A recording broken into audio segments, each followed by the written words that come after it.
Sup folks, this is the part 3, of What If Deku was a Quirkless villain, Chapter 12. At Ground Beta. Midoriya was in the building waiting for Bakugo and Uraraka to enter and try to take him down. Bakugo and Uraraka were standing outside the building. "That's the plan, got it?" Bakugo said angrily. "Yeah, I got it." Uraraka sighed. "Get ready Deku, cause I'm going to pound you." Bakugo said loudly back at the observation room. "Hey, is it fair for us to be fighting 2-on-1 against Midoriya?"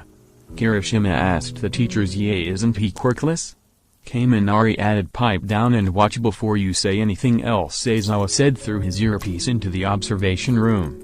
Midoriya was patrolling the first floor calmly when he heard the slightest crackle and pop. "Bakugo," Midoriya said as he turned around and saw Bakugo and Uraraka around the corner. Midoriya still had a grudge against Bakugo. Midoriya had blamed him for everything that happened to him.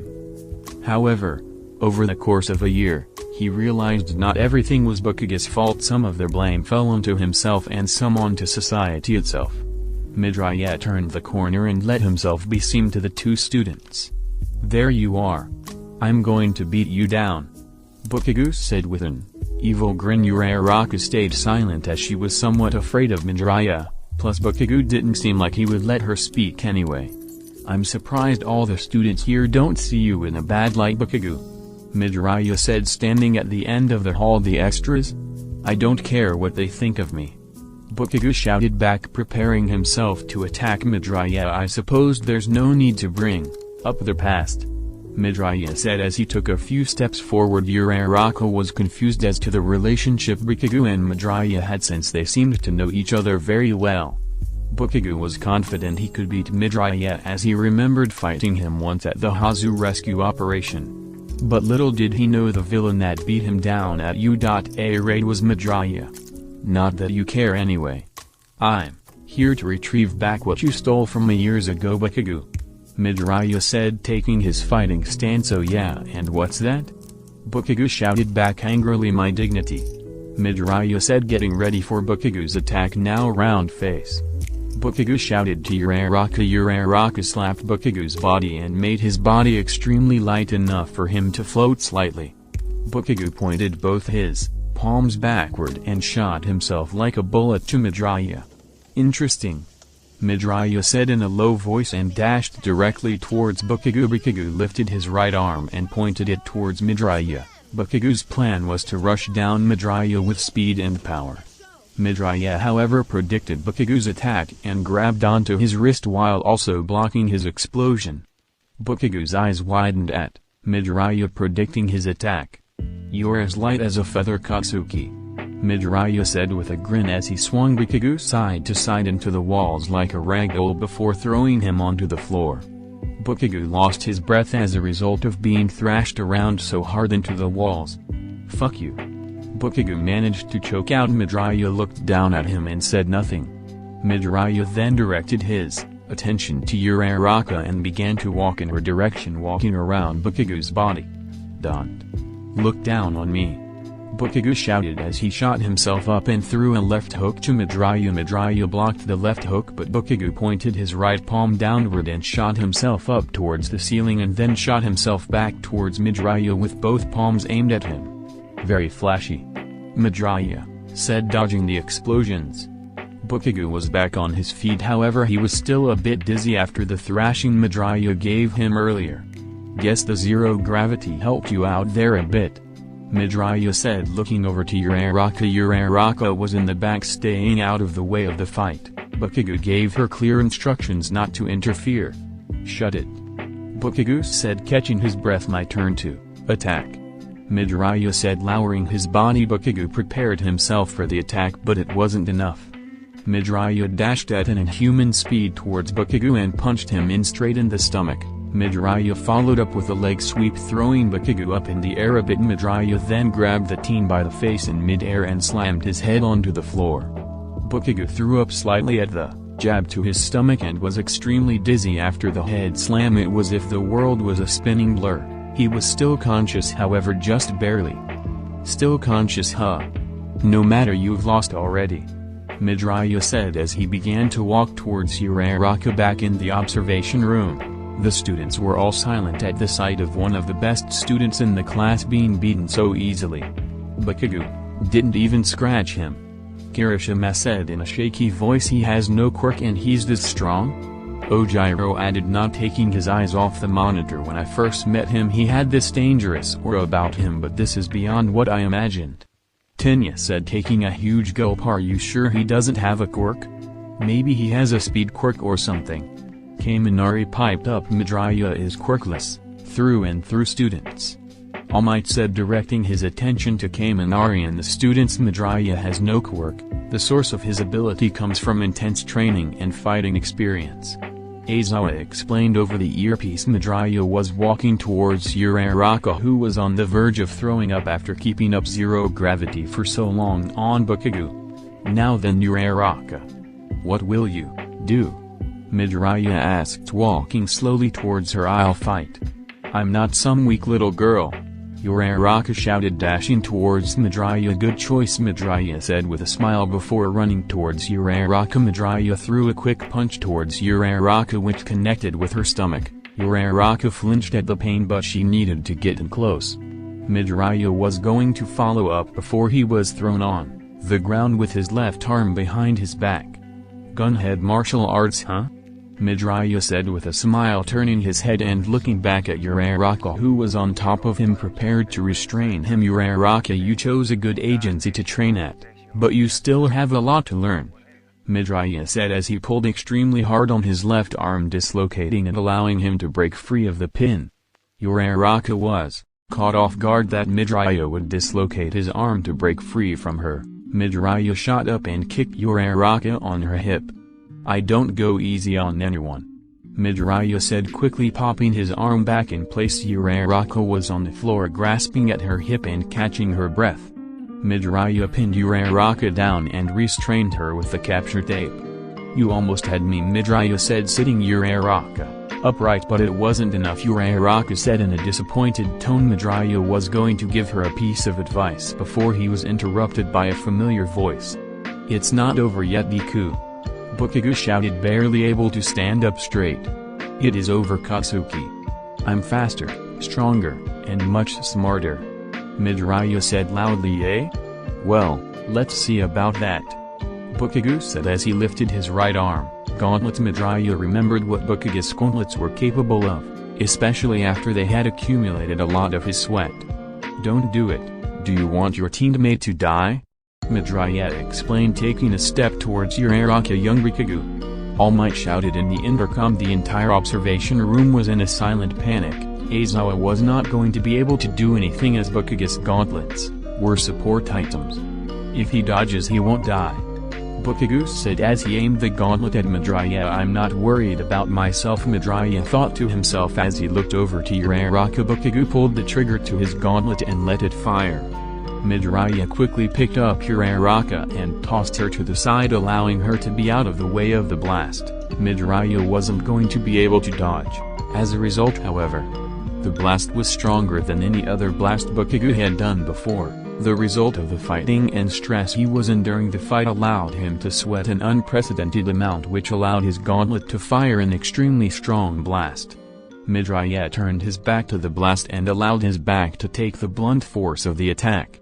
The blast tore a hole into the end of the hallway. Midoriya stood upright and looked over to Uraraka. You okay? Midoriya asked Uraraka. I'm fine, but what about you? Uraraka asked, clearly worried. Her teacher will live, don't worry. Midoriya replied, turning to look at Bakugo, who passed out on the floor. Midoriya stood up slowly and did some quick stretches for his back, which took the full force of the attack. That's going to be sore tomorrow, Midoriya said as he rubbed his back at the observation room. All the students were in awe. Bakugo won. The best in the class lost to someone quirkless. Villains win. All Might shouted through the intercom. Seriously, Bakugo lost? Kaminari said loudly. It never crossed my mind, but I think Midoriya and I have fought before. Kirishima added whilst scratching his head. What, really? Mina asked, rushing up to Kirishima. Do you guys remember the time Bakugo got knocked out? Kirishima asked the class. Yeah, you guys got knocked out cold, right? Ojiro said yeah when the villains raided the school. Jiro added, shuddering a bit at the memory. Midoriya fighting is oddly similar to the villain who beat me in Bakugo that day. Kirishima said as he glued his eyes to the monitor. Kirishima, my boy, Midoriya is that same villain. All Might said, turning around to face the students. He seems much stronger now. Kirishima said, somewhat nervous. I can't believe someone Quirkless took you guys out. Kaminari added with a sneer, hey man, he's super strong. Kirishima replied quickly. The room grew silent once again and they all glued their eyes back on the monitor. Midoriya released Uraraka and picked up Bakugo and carried him outside the building and onto a stretcher that was waiting for him. Still doesn't like me very much, Midoriya said to Aizawa as he watched Bakugo be strolled off to Recovery Girls' tent. So it seems. I'll scold him about his reckless decision later, but for now thanks for protecting Uraraka, Aizawa said as he watched Uraraka walk out of the building. It's going to be a long day, Midoriya said in a low sigh before he was approached by Uraraka. Hey. Uraraka said rather loudly for some reason. Hello, what can I help you with? Midoriya replied, I wanted to thank you for saving me. Uraraka said bashfully, not a problem. With more training you can do great things. Midoriya said with the best smile he could manage to make. Thank you. Uraraka said, blushing uncontrollably. No one had called by her hero name yet. See you later, Uraraka said quickly, turning around and running back to the observation room. Aizawa turned to Midoriya and spoke. Are you good to keep going? Aizawa asked. Yeah, I can manage. Bring out the next pair, Midoriya replied, doing a back stretch. If you say so, Aizawa replied in his usual bored tone. The next batch of students arrived at the next building where the next fight would be taking place. Jiro, Hagakure, and Kirishima, are you ready? Midoriya asked as he led them to the training building. I think so, Jiro replied in a low voice. I still think you're looking down on us, but I can see you're pretty manly, so we'll forgive you this time, Kirishima said with a chuckle. Yeah, we're not that weak. No, Hikagure added, I don't look down on anyone. In fact, it's the thing I hate most, Midoriya replied as he came to a stop. The building was almost an exact of the previous building.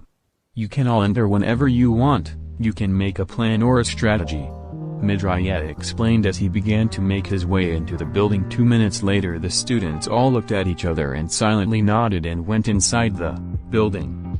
The pair had 2 stealthy heroes and a brawler. The plan was to sneak up on Midoriya and have Kirishima take him on. Meanwhile Jiro and Hagakure provided support. Jiro pointed upwards at the sound of footsteps and a heartbeat. Kirishima and Hagakure cautiously followed behind Jiro to the next floor. Jiro followed the sound up until they arrived at a door. Jiro signaled Kirishima and Hagakure to prepare themselves to breach the door. 1, 2, and 3. Jiro said as Kirishima busted down the door. Kirishima was already in his hardened state, quickly looking around the room for Midoriya, but he wasn't there. What the? Are you sure he's here? Kirishima asked Jiro. Yeah, there's no one in here. Hagakure added. Yeah, he should be here, Jiro said as she stuck one earphone jack into the building once again. Jiro said as her eyes widened. However, she was interrupted by Midoriya crashing through the window from the outside. Jiro shot her earphone jacks towards Midoriya, but he simply dodged and got a hold of both her earphones. Kirishima hardened his body and tried to counterattack, but Midoriya went around him and wrapped Jiro's earphone jacks around his legs like strings. Hagakure was nowhere to be seen. However, Midoriya quickly restrained Jiro with the capture tape and stood in the room in complete silence. Kirishima could easily break out of Jiro's earphone jack, but in doing so she would be seriously injured. Damn, he got us, Kirishima said, looking over to Jiro. It's my fault for not keeping my earphone jack into the building 24/7, Jiro added in a sad voice. Don't blame yourself, learn from this and improve. You too, Midoriya said, looking around the room cautiously. Jiro and Kirishima both felt a bit better after hearing that. Besides, you haven't lost yet, Hagakure is still in the building, Midoriya added as he made his way into the hallway outside the room. Where are you?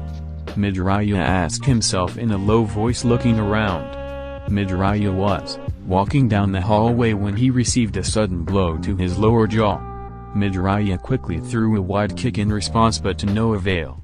"I can't take too many hits like that or I'll be out cold in no time," Midoriya said in his head as he rubbed his lower jaw.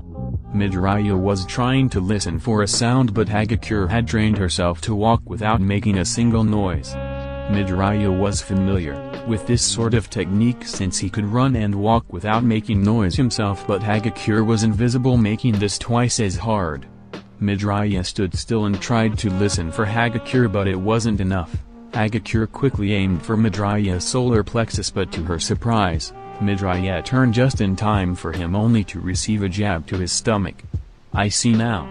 You aim for pressure points to make up for your lack of power. Smart," Midoriya said with a cough. "Dang it, now that he knows I can't get in as easily, I'll have to finish it now. At least he can't sense me," Hagakure said to herself as she snuck her way closer to Midoriya. Hagakure was aiming for a pressure point in Midoriya's forearm that would render his arm useless for a while. Hagakure slowly lifted her arm and threw her punch. "You know it's very subtle, but every time you wind your punch, I can hear you inhale," Midoriya said as he quickly turned towards Hagakure and grabbed her by the wrist. Hagakure quickly tried to escape, but Midoriya quickly turned her around and put his left arm over her chest, not allowing her to escape.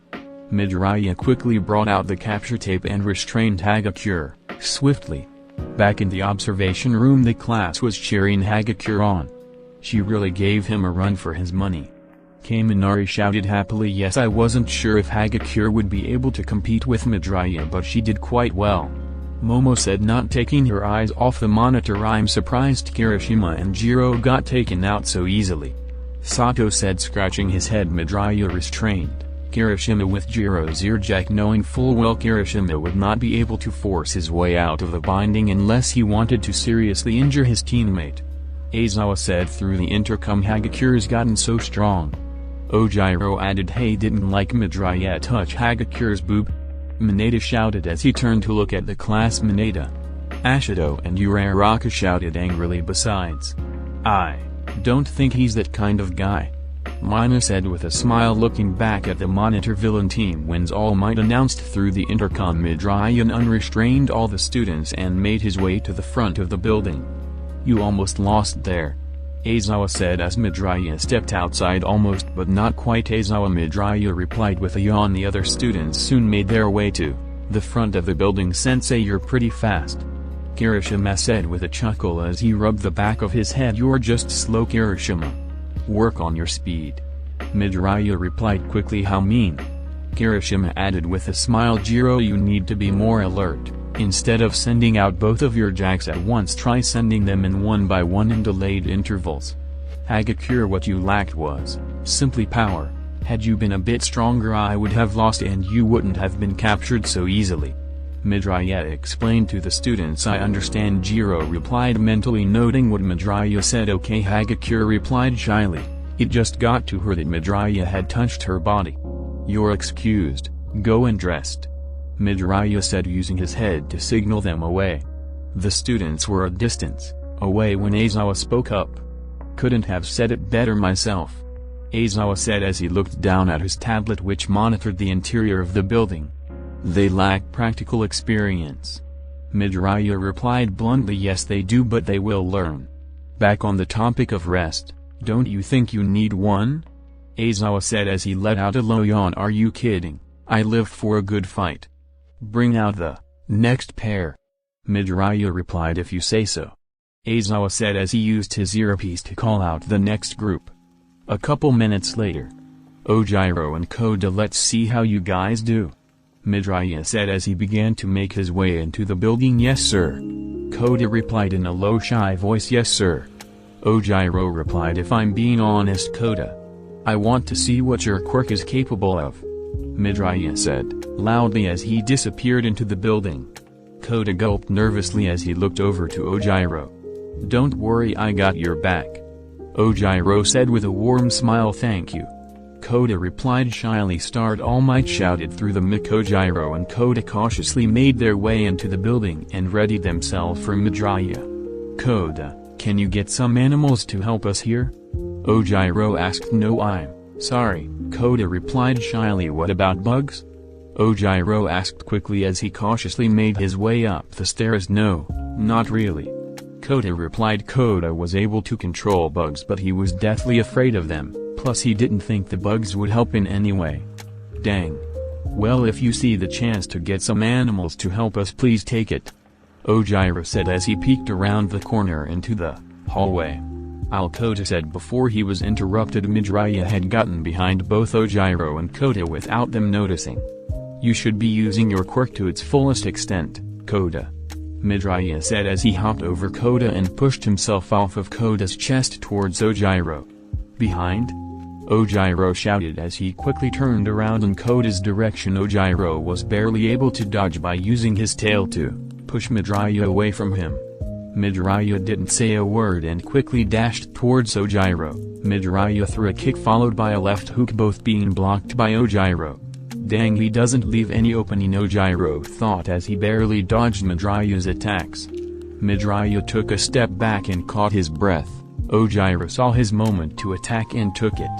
An opening, Ojiro said as he used his tail to jump in the air and attack from above. You fight exactly how I thought you would, Midoriya said as he grabbed Ojiro by the ankle, pulling him down and quickly punching him in the lower jaw, knocking him out cold. Midoriya looked down at Ojiro and quickly tied him up with the capture tape.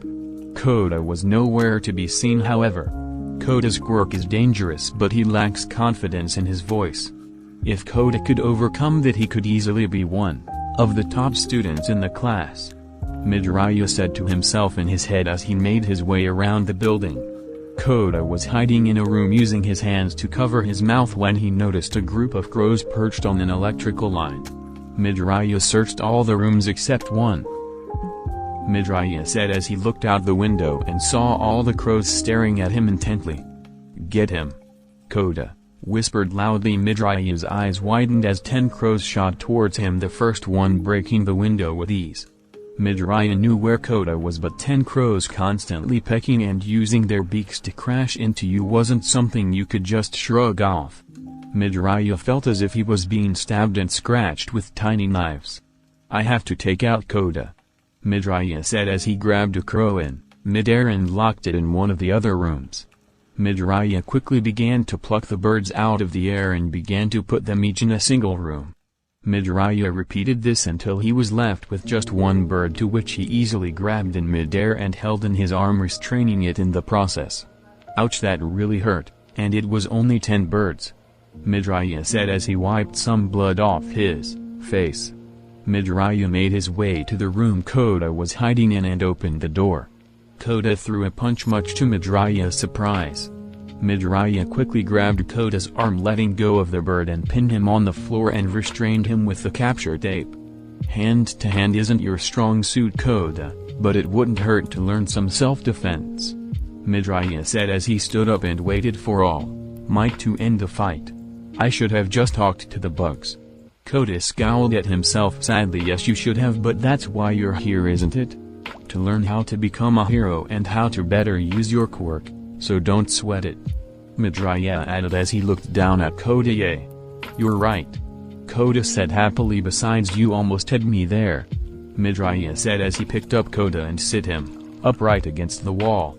Back at the observation room, the people we least expect seem to be doing the best, huh?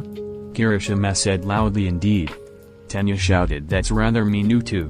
Hakagura pouted. Sorry, Tenya and Kirishima said in unison with a bow. I never knew Koda was so strong, Momo added. Midoriya has captured both students, and prepare a stretcher for Ojiro please, Aizawa said through the earpiece. Villain team wins, All Might shouted into the mic. Dang, Midoriya doesn't play around, I'm getting kinda nervous, Sero said in a nervous chuckle. At ground beta, Koda was being tutored by Midoriya and Aizawa when the stretcher came and picked up Ojiro. Try not to send all my students to the infirmary, eh? Aizawa said in a weird chuckle. I'll try not to, Midoriya replied. You can bring out the next pair, Midoriya said as he sat down and drank some water. Sero and Kaminari, you guys are next, so get down here, Aizawa ordered his two students. A couple minutes later, Sero and Kaminari soon made their way to the training building they were assigned to. "We got this," Kaminari said with confidence. "Yay," Sero added, getting fired up by Kaminari. "Glad you're both so excited because you got 2 minutes to enter the building before you're disqualified," Aizawa said bluntly.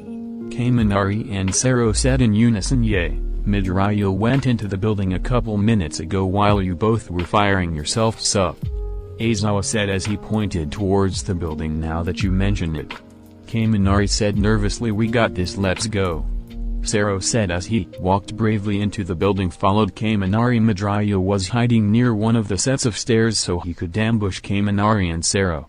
Kaminari can't use his lightning so freely unless he wants to shock his teammate, and Sero is not suited for close combat, Midoriya said to himself. Sero and Kaminari were making their way to set of stairs when they saw Midoriya appear out of what seemed out of nowhere.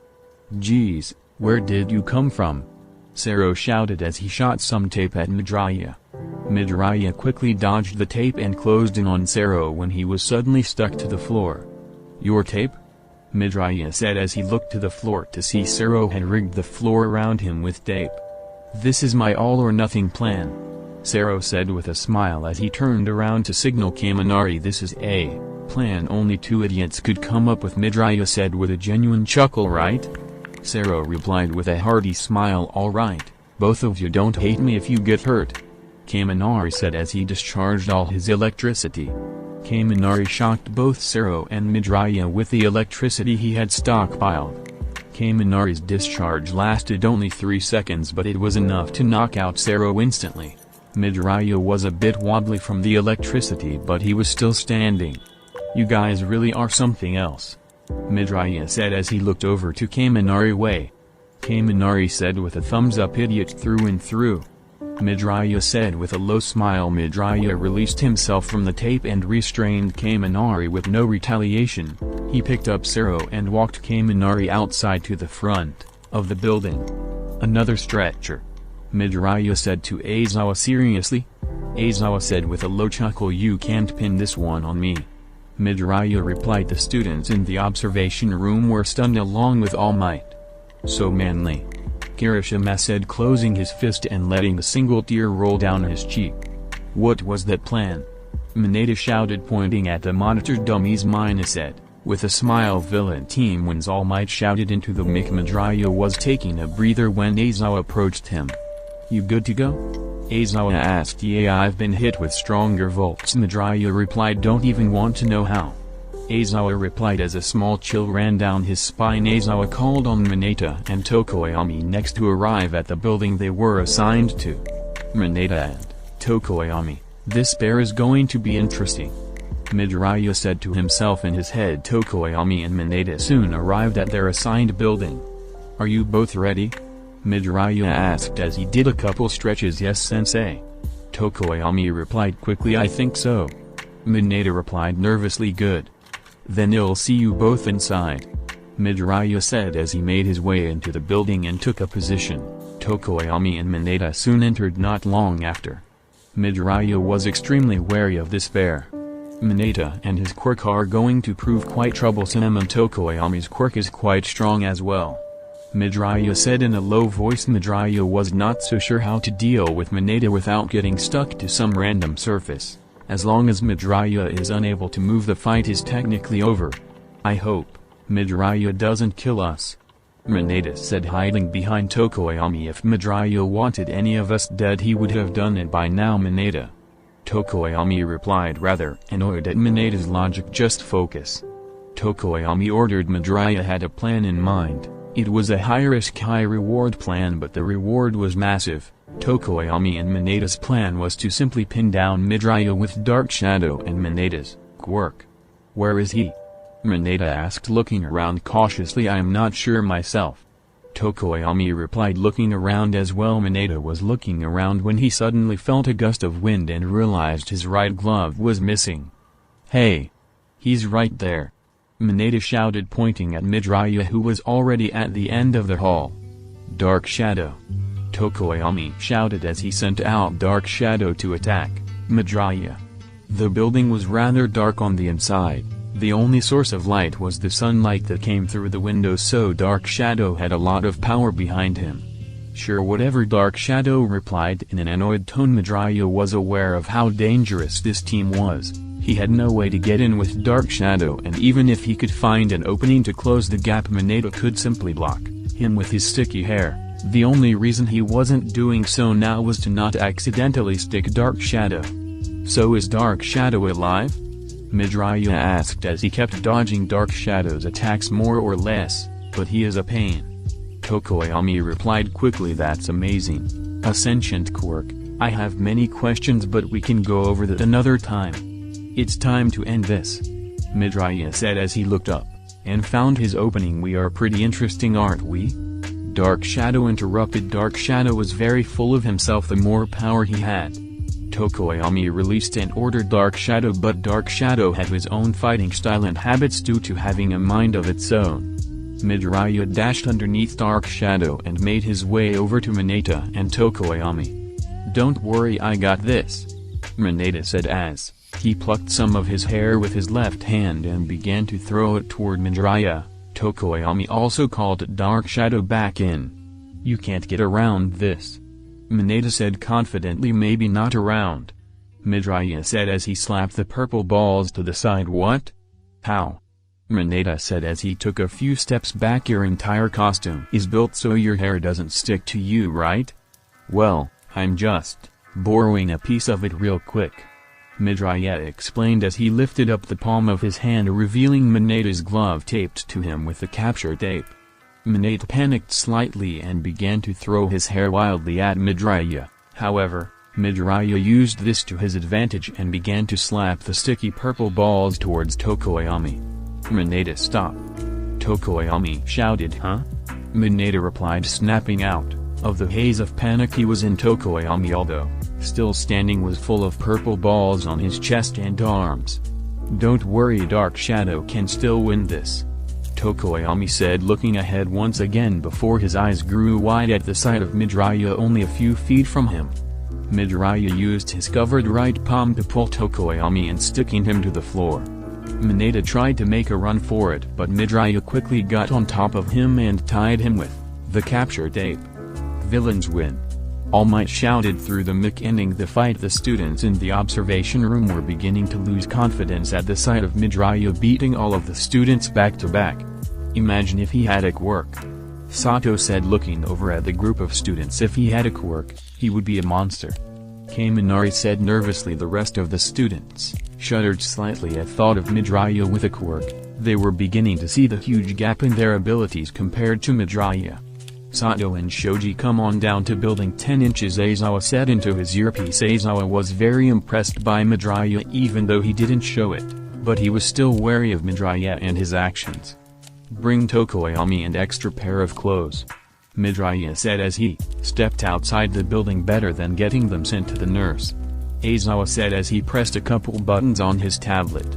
Tokoyami was stuck to the floor and Mineta's sticky hair would take time to lose its adhesive, so taking off his outer clothes was the way to go. Aizawa and Midoriya began to lecture Mineta on his mistakes and what he could have done better in that situation. Mineta, you can go back to the observation room now, Aizawa said, looking up from his tablet and down at the small teen. Yes sir, Mineta said, somewhat disappointed. Midoriya took a seat on the sidewalk and yawned. So Aizawa, I'm guessing Detective Namasa told all the staff about my situation, Midoriya said as he looked straight ahead at one of the buildings. How much do you guys know? Midoriya asked bluntly. We know enough. What led you to villainy and your reason to become a villain? Aizawa replied, not looking up from his tablet. I see. Thank you for your honesty, Midoriya said as he got up and took a sip of his water. Just a few more groups to go, Midoriya said as he watched Sato and Shoji in the distance. 10 minutes later. Sugar Rush, Sato shouted as he began to rush at Midoriya with a fury of blows. Midoriya was under attack by Sato and Shoji at the same time. It wasn't an easy matchup since Shoji and Sato relied on brute strength. Midoriya had a plan, however all he had to do was wear out Sato so his quirk's after effect would take effect, and as for Shoji, all he had to do was either knock him out or capture him. Easier said than done though. Sato should be crashing anytime now, Midoriya said to himself as he dodged every single punch thrown at him. Shoji and Sato were switching out when Sato would recharge with his sugar dose. Sato stumbled backward and fell into a lazy slump mid-punch. Damn, so that was your plan? Shoji said to Midoriya as Shoji grabbed Sato and set him down behind him. May seem like a cheap plan, but it was quite effective, Midoriya replied. Shoji threw a punch at Midoriya which connected at his arm, much to Shoji's surprise. Midoriya slid backward while standing. Shoji didn't let up and quickly followed up with a fury of blows with his arms, all of which connected to Midoriya's body. The students in the observation room were getting riled up at Shoji pushing Midoriya back. "Hiei Shoji!" Kaminari shouted. "What a manly fight!" Kirishima added, "He's got this." Sero joined in. "Do not be nearsighted, class, take a closer look." Aizawa interrupted. "Amazing. To think young Midoriya was this talented." All Might said to himself looking at the monitor. Shoji was rushing down Midoriya, but he didn't realize that every one of his arms were being taped at the exact moment he came into contact with Midoriya. Midoriya put the final tape and made his final move, and Shoji was not aware until it was too late. Midoriya pulled out the capture tape and connected all the pieces together with a large strip and jumped over Shoji, wrapping all his arms behind him in an instant.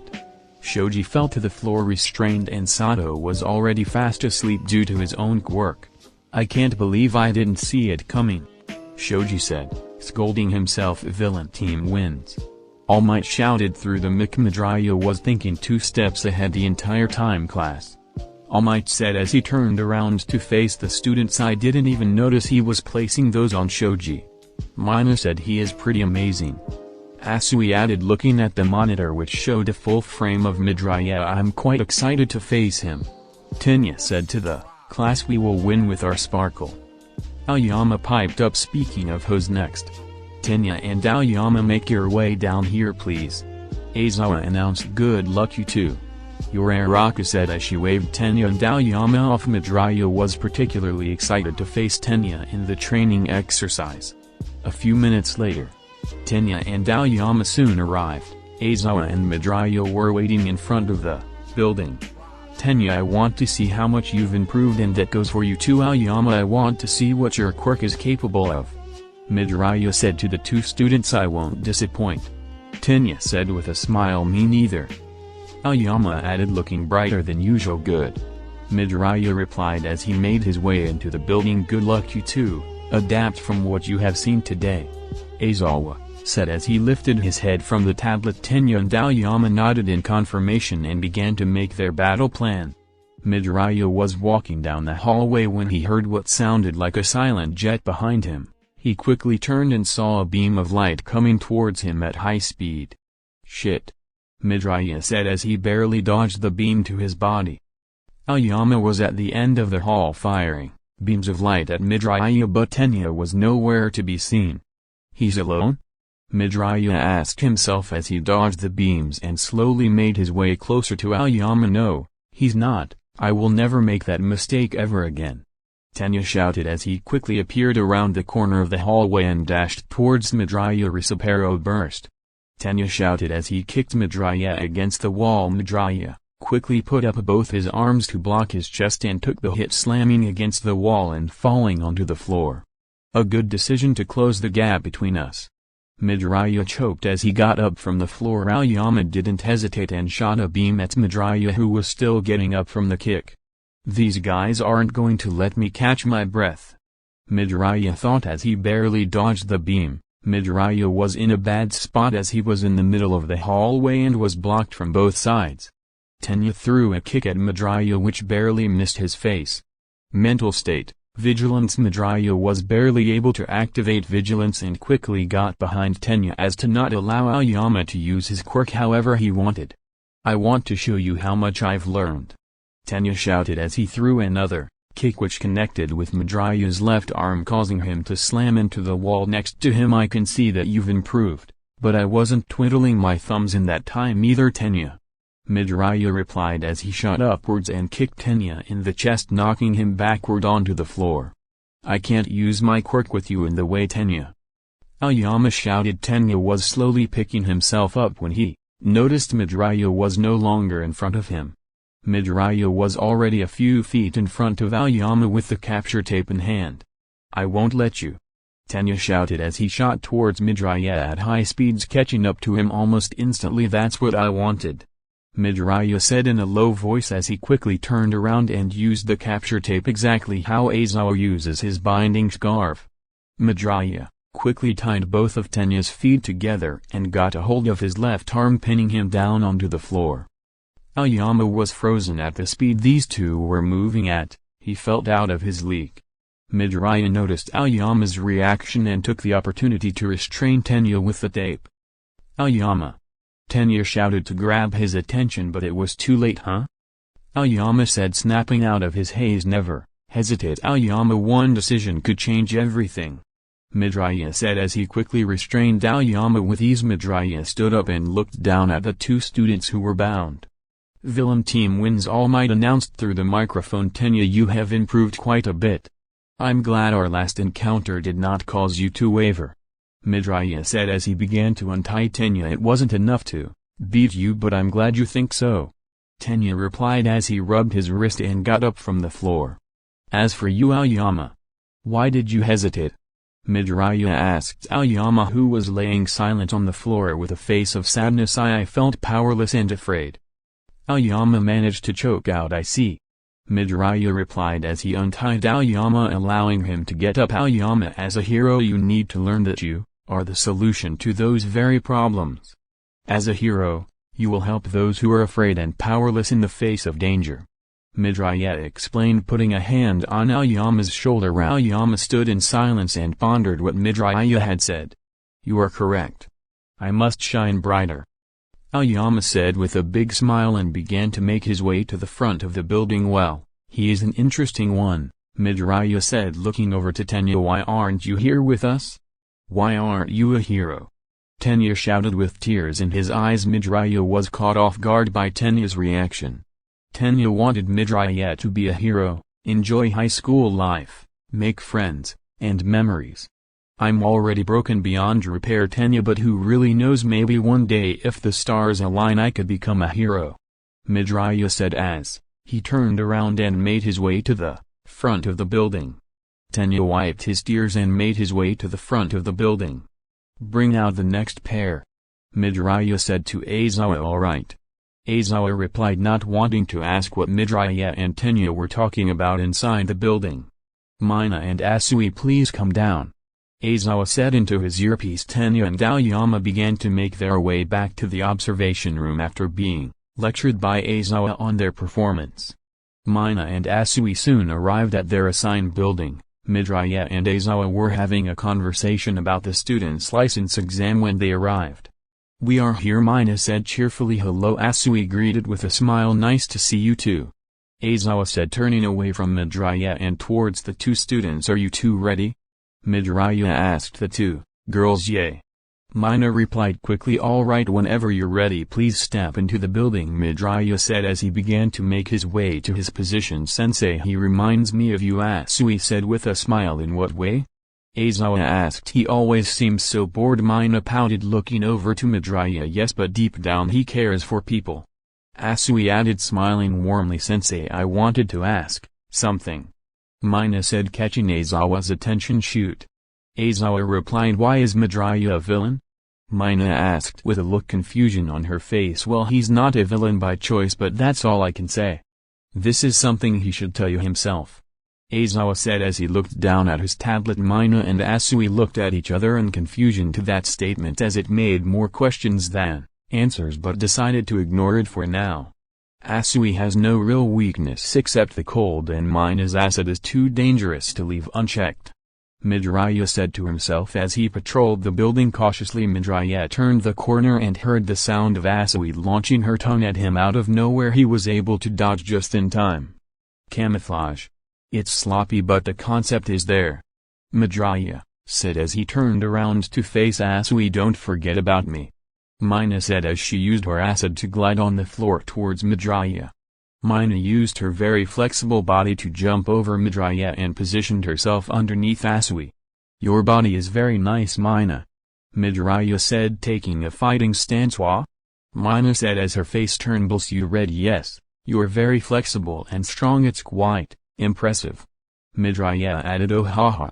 Mina laughed shyly. Asui made the first move and shot her tongue at Midoriya, but he caught it in midair. Asui wasn't dumb, however. She quickly pulled her tongue back, allowing it to slip through Midoriya's hand. Mina followed up and dashed towards Midoriya. "Head on?" Midoriya asked himself as he dodged Mina and her punch. Asui soon joined in and they both began their assault on Midoriya. Mina did what seemed like a breakdancing move and swept Midoriya's legs, causing him to fall backward, but Midoriya used his right hand push himself back to his feet instantly and punched Mina right in the stomach, causing her to recoil in pain backwards. "Now Asui!" Mina shouted. Midoriya quickly turned around and saw that Asui had the capture tape in hand, completely unraveled, and threw it directly at Mina. "So they want to capture me," Midoriya thought as he saw Mina do the exact same thing and tossed her capture tape towards Asui. Midoriya seemed cornered. All Mina and Asui had to do was close the tape around Midoriya and capture him. Midoriya grabbed onto the capture tape Asui was holding in her hand and pulled on the tape, causing her to fly towards him. Midoriya then used Asui's own capture tape to restrain her in an instant. "That's cheating," Mina pouted as she dropped the capture tape and put up her fighting stance. "I'm guessing their plan to capture me required 2 people. Midoriya thought as he glanced over her shoulder at Asui. Midoriya didn't hesitate and began to attack Mina. However, she was doing quite well against him as she was very mobile and was able to parry Midoriya's attacks most of the time. Midoriya was taking his time to memorize her movements since she moved so sporadically and her acid was extremely dangerous. Mina, however, couldn't seem to find an opening in Midoriya's style, as he always seemed to switch up his style every engagement.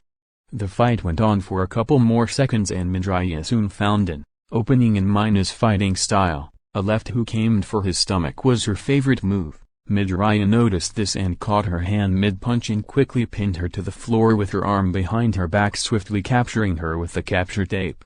Back in the observation room, All Might had just ended the fight and the students were all surrounding Todoroki and Momo. "You guys got this," Kaminari said while throwing his fist in the air. Kirishima added with excitement, "Todoroki is the strongest in the class." Yoraraku said as she joined the group of students surrounding Momo and Todoroki. "If anyone can do it, it's Todoroki." Hagakure said loudly. Todoroki was rather cold as usual and only wanted to get the training exercise over with. Momo, on the other hand, was unsure of herself since the school festival after losing to Tokoyami. "Todoroki is quite strong," Momo said with a nervous laugh. "Todoroki and Momo, please make your way down to the training area," Aizawa said into his earpiece. Midoriya, Asui, and Mina all walked out of the building together. Mina and Asui were both asking their teacher questions about their performance. "You're quite strong," Asui said with a smile. "Yay. How do you dodge so much without getting tired?" Mina asked excitedly. "To answer both of your questions, it's simply training," Midoriya replied as he made his way to Aizawa. "Good job, you two. You can both make your way back to the observation room. I will be showing you all a recording of your performance at the next class," Aizawa explained as he lifted up his tablet. "Okay," Mina pouted as she gave Asui a warm hug and they both began to make their way back to the observation room. Midoriya and Aizawa were standing silently in front of the building when Aizawa broke the silence. "Why are you going easy on them?" Aizawa asked, looking up from his tablet. "You noticed?" Midoriya replied, "Of course I did. I've been doing this for years. I know when someone is holding back," Aizawa said as he turned to face his tablet once again. "It wouldn't be training if I didn't give them a fighting chance," Midoriya said as he picked up his water bottle and took a sip. "But I won't underestimate them, you can count on that," Midoriya added, looking straight ahead. Aizawa didn't reply and looked in Midoriya's direction with a short smile. "This bunch of first years is full of surprises," Aizawa said as he pulled up a picture of Todoroki and Momo. Todoroki and Momo soon arrived at their assigned building and met up with Aizawa and Midoriya. "I'm sure you both know the drill by now," Aizawa said as both students came up to him and Midoriya. Todoroki replied, "We are ready, sensei." Momo added, glancing over to Todoroki. Midoriya didn't say a word but gave a short glance over to Momo. "She lacks confidence, huh?" Midoriya thought as he slowly made his way over to the building. Midoriya was not one to pry into someone else's business unless it affected his livelihood or his mother's, but Momo's case was different since he once was exactly like her. Todoroki and Momo began to make their way into the building when Todoroki broke the silence. "Step outside. I'm going to end this." Todoroki ordered Momo, signaling her to step outside. Momo nodded sadly and took a step outside. Todoroki then placed his right palm on the wall and froze the entire building. "I'm going to go restrain him," Todoroki said bluntly and quickly made his way up the stairs. Todoroki soon found Midoriya at the end of a hallway, stuck to the ground by his ice. "Don't struggle, I'll make this quick," Todoroki said as he took out his capture tape. "I knew you would come alone, Todoroki," Midoriya said as he broke free of the ice with ease, taking a step forward. "What, did you think that was enough to stop me?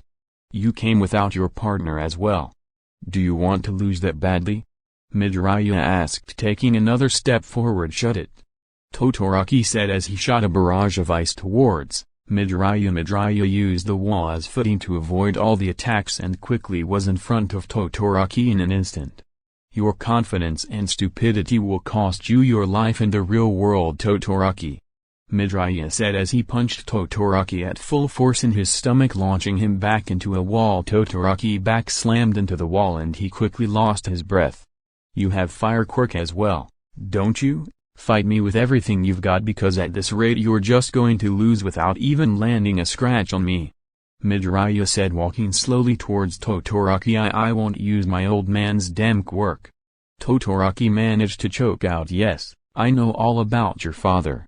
Endeavor, he had a quirk marriage to have a child who could overtake All Might," Midoriya said as he stopped a few feet from Todoroki. Todoroki's eyes widened at the sound of Midoriya knowing that information. "I have tabs on all the pro heroes, but the Todoroki family is full of surprises.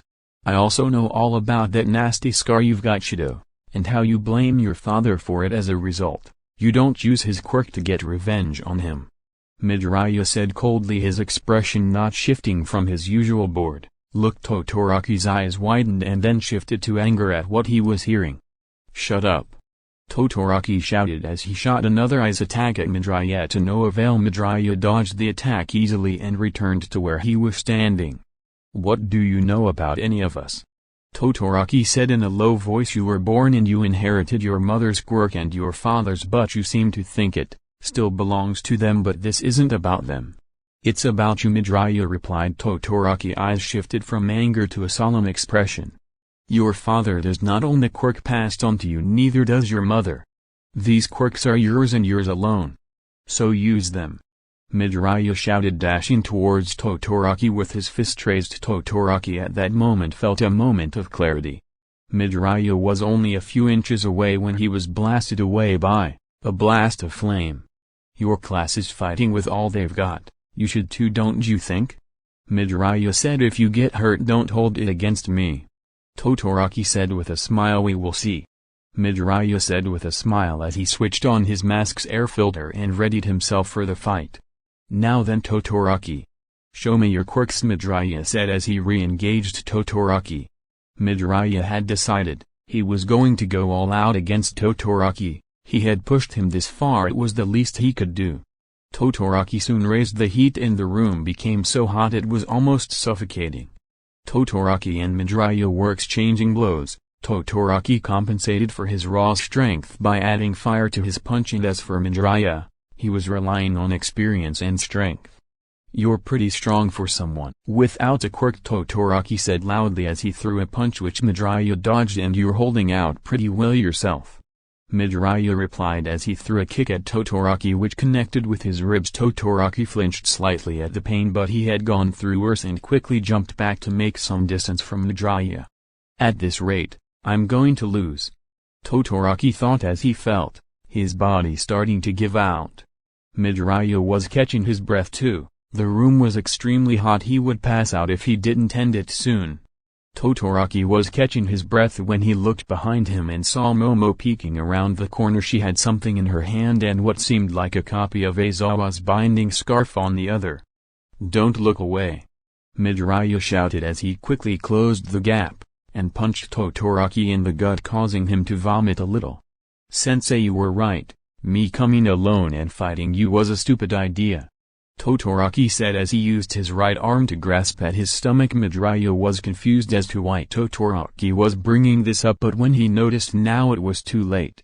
"Close your eyes, Todoroki," Momo shouted as she threw a flashbang directly at Midoriya, blinding him in the process. "I still know where you are, Todoroki," Midoriya shouted as he dashed at an inhuman speed at Todoroki and threw a smoke bomb along with a punch aimed at his face. Todoroki raised his left arm at the last moment and raised the heat at its maximum capacity, causing even some of the metal nearby to start melting. Midoriya and Todoroki clashed and smoke filled the room. No one could see anything through the smoke. When the smoke cleared, Todoroki was laying on the floor unconscious and Midoriya was standing over his body. Midoriya was conscious but barely. Everything around him was a blurry haze and his eyes were sore from the heat, plus the entire upper part of his costume was burned off, exposing his fit and scarred body. Momo saw her chance to attack and quickly made her way over to Midoriya and prepared the binding cloth to capture him. Midoriya was weak, but he noticed Momo behind him and threw a punch, but Momo pulled up a shield at the last moment and blocked his punch, which surprisingly had a lot of force behind it. Momo pushed with her shield and wrapped Midoriya in the bindings and he fell to the floor like a rock. Midoriya was unconscious. His body had reached its limit long ago. "Heroes win!" All Might shouted into the mic, announcing the end of the fight. "Young Midoriya, to think you were looking to save young Todoroki by putting yourself on the line," All Might said in a low voice with a smile as he stared at the monitor. "What was that fight, man?" Mineta said, shuddering at what he just witnessed. "I hope Midoriya and Todoroki are okay," Mina said with a worried look. "So manly," Kirishima added with a tear rolling off his cheek. "Does that mean we get the A?" Sero asked the class. At that moment everyone had forgotten about the reward Midoriya had promised them. 1 hour later, in Recovery Girl's office, Midoriya woke up in a bed and Recovery Girl was sitting next to him typing away on her computer. "How long was I unconscious?" Midoriya asked as he sat up on his bed. "Oh, you're up, that's a surprise. It'd say about an hour or so, but those two are still out cold," Recovery Girl said as she pointed at Todoroki and Bakugo behind him. Midoriya turned around briefly and redirected his attention to Recover Girl once more. "I see," Midoriya replied as he stood up and walked over to a fridge in the corner of the room to get something to drink. "May I have a bottle of water?" Midoriya asked politely. "Sure, go right ahead," Recovery Girl said as she examined Midoriya's body from her desk. "Thank you." Midoriya thanked as he opened the fridge and got a bottle of water. "I'm surprised you're able to stand and walk around like nothing after today. Your body seems quite sturdy for someone of your age," Recovery Girl said as she eyed Midoriya's scars. "Not to mention all those scars," Recovery Girl said in a low voice. "Did you use your quirk on me?" Midoriya asked as he took a sip of water. "Yes, but you must have an unprecedented amount of stamina to be able to walk around like nothing," Recovery Girl explained as she got a pack of gummy bears for Midoriya. "Here you go, have some gummies," Recovery Girl said in a motherly tone, placing the pack of gummies in Midoriya's hand. "Thank you," Midoriya said as he took a seat at the foot of his bed. "Gummies? I haven't had these in a while," Midoriya said, looking down at the small pack full of bears. Midoriya was about to open the pack when the entire class of 1A barged into Recover Girl's office. "Midoriya is up already," Mina said happily as she made her way to the front of the crowd of students. "Hello, class." Midoriya greeted the students. The students didn't say anything as they all stared at all the scars he had all over his body. Mina broke the silence and asked the question on everyone's mind. Hey Midoriya, why is your body all beat up?" Mina asked shyly. Your Araka silently scolded Mina. "Oh, these are just some scars from training, don't worry about it," Midoriya replied calmly, "Yay, but..." Mina said before she was interrupted by Aizawa. "Alright, class, we should let them rest. All of you go change back into your uniforms and meet in the classroom," Aizawa said, grabbing the attention of all the students in the room. The students all quickly left the room and went to the changing rooms to get back into their uniforms. Midoriya was about to get up and go change himself when he heard Bakugo growl and get up from his bed. "Nice to see you up and running, Bakugo," Midoriya said, turning to face his old friend. "Fuck off," Bakugo replied angrily. "It surprises me you can be this angry all the time. Where's the fact I beat you today?" Midoriya said coldly. Bakugo couldn't deny that he lost and Midoriya was an amazing fighter, but he didn't want acknowledge Midoriya or for him to get any form of satisfaction or happiness. "Deku, you shit, when I get the chance I'll beat the shit out of you," Bakugo growled. "So scary, what will I do?" Midoriya scoffed in response. "Fuck you," Bakugo said before he was interrupted by Midoriya. "And about that stunt you pulled with your support item, don't you ever fire it at your teammate ever again," Midoriya said in a chilling voice as he stared directly at Bakugo. Now you two recover," girl said, stopping the argument. Bakugo did not show any signs of fear or resentment on the outside, but deep down he was taking Midoriya's words to heart. "Whatever, shithead," Bakugo replied, trying to keep his composure. "Till next time then, Bakugo," Midoriya said as he stepped out the room and made his way towards the changing rooms. Bakugo sat at the foot of his bed silently thinking while Recovery Girl did a final checkup on his body. "That Midoriya sure is something else," Recovery Girl said as she gave Bakugo a pack of gummy bears. "Whatever," Bakugo retorted in a low voice. 30 minutes later, Midoriya was walking towards the dorms when Aizawa came up to him from behind and called out to him. "Midoriya," Aizawa called out. "Is something the matter, Aizawa?" Midoriya asked, turning to face the teacher. "The principal wants to see you at this moment, so I would go now if I were you," Aizawa replied. "I see, I'll get right to it then," Midoriya said as he bowed and took his leave. "Hopefully he doesn't mess with my plans with my mother for tomorrow," Midoriya said in a low voice as headed towards Nezu's office. Chapter 13. In Principal Nezu's office. "Knock knock, principal, you wished to see me?" Midoriya asked behind the door. "Ah, yes, Midoriya, please come in," Nezu said cheerfully. Midoriya opened the door and made his way into the office. Principal Nezu was sitting at his desk typing away at his computer. Nezu looked away from his computer towards Midoriya and spoke, "So Midoriya, how are we settling in?" Nezu asked, shifting in his chair. Midoriya didn't dislike anyone really, and U.A did have its charms as it was full of people with various quirks which caught Midoriya's attention. The students seemed to ask many personal questions, but it is to be expected. Aside from that, I see no problem with the U.A staff or its students. Yes, they have never met with a real villain before, so it's natural for them to be curious, Nezu said with a smile. "I also saw your training with the students and I must say I'm impressed," Nezu said excitedly. Midoriya looked over to the principal's computer which was replaying Class 1 as fights with him. There was a short pause when Nezu spoke again. "Midoriya, has there been any trouble with Bakugo or any other students for that matter?" Nezu asked in a serious tone. "I'm assuming you saw my fight with Bakugo already." "Yes," Midoriya asked as he glanced over to the laptop. "Yes, I have," Nezu replied, turning the laptop to Midoriya so he could see clearly. "Bakugo is a massive pride who has never known defeat, and for him to lose to me can only lead to disaster. As you may have seen from his battle against me, he chose victory over his partner's safety," Midoriya explained bluntly. "Yes, I'm well aware of his actions during that fight.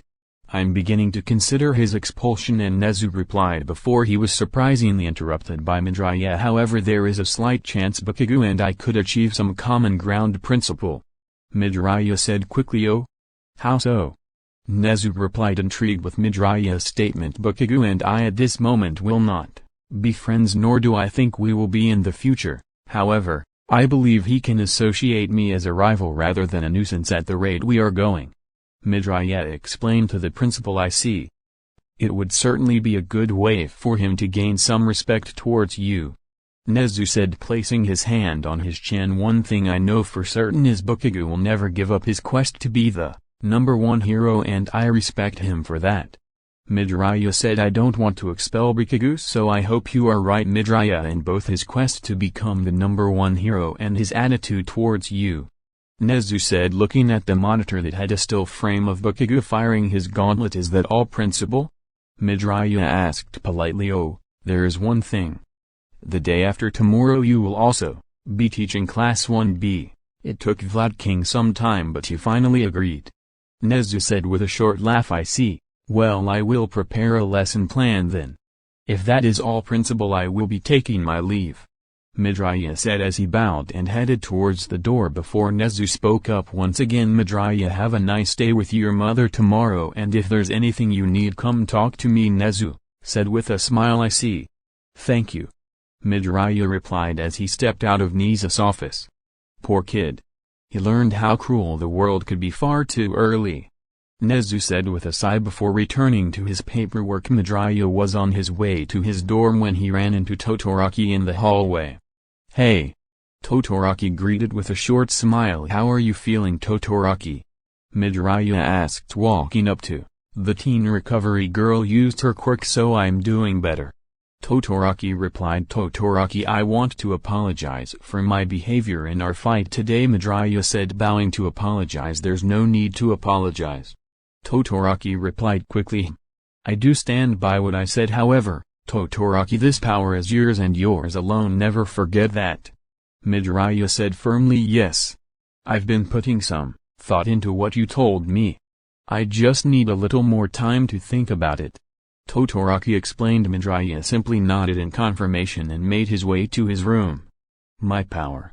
Todoroki said under his breath and looked ahead, eyes full of determination. Midoriya was laying in his bed staring at the ceiling, thinking about his day tomorrow. Can't sleep. Midoriya sighed as he glanced over at his clock. It was 9 p.m. Midoriya was used to sleeping early, but all that fighting gave him too much energy. Guess I'll make some tea. Midoriya said as he got up from his bed and made his way downstairs to the kitchen. He was wearing pajamas Udate provided for him. They had a similar design to the gym clothes but more comfortable. Midoriya was making his way to the kitchen when he heard some students in the living room. When my super move is done, you all will be amazed. Kaminari said cheerfully. Me too. It's going to be great, just watch. Mina added. Mina, Kaminari, Asui, Sao, and Uraraka all were all giggling when Midoriya entered the living room. You're all very lively. Midoriya said as he made his way into the kitchen to make himself some tea. Midoriya. Mina called out cheerfully while waving her hand. The rest of the students all turned quickly to look at Midoriya. Hello. Midoriya replied as he began to heat up his water. You're really strong and fast, it's amazing. Mina said with a smile. Is that so? Midoriya replied, turning to face all the students. Yay man. You even took out the strongest guy in the class. Kaminari added loudly. I did, but in time you will all surpass me and I will no longer be needed. Midoriya said bluntly. The students all had a look of confusion on their face. Midoriya was really strong and he can only get stronger from here on out, so why was he saying this? Sensei, what do you mean? Asui asked, placing her index finger near her lower lip. The human body has limits and without a quirk, in time I will be obsolete. You all, however, can continue to grow much more. You can train your body exactly as I did and your quirk along with it. Midoriya explained as he put the tea bag into his hot water. As much as I hate to admit it, quirks are the barrier that stops quirkless people from becoming heroes. Midoriya said as he took a sip from his tea. The students all looked at each other with a sad look. Midoriya was right. The human body had limitations and without a quirk, things became much harder. But I have no interest in becoming a hero. Good night and make sure to get plenty of rest, Midoriya said as he picked up his teacup and began to walk to his room. The room was silent and the air was almost depressing, but Uraraka and Mina had one thing on their mind and they had to ask, no matter what. Sensei. Mina and Uraraka called out in unison. Midoriya said as he turned around to face the students. Can we ask you something? Mina asked shyly. Of course. Midoriya replied as he took another sip of his tea. Did you ever want to become a hero? Uraraka asked nervously. Midoriya wasn't surprised by the question as he knew it would be coming sooner or later and he saw no point in lying. Yes, I did. It was my dream to become a great hero just like All Might and save the day just like him. Midoriya explained to the students present. The students were all surprised to hear what Midoriya was saying. He wanted to be a hero and from the sound of it a great hero at that.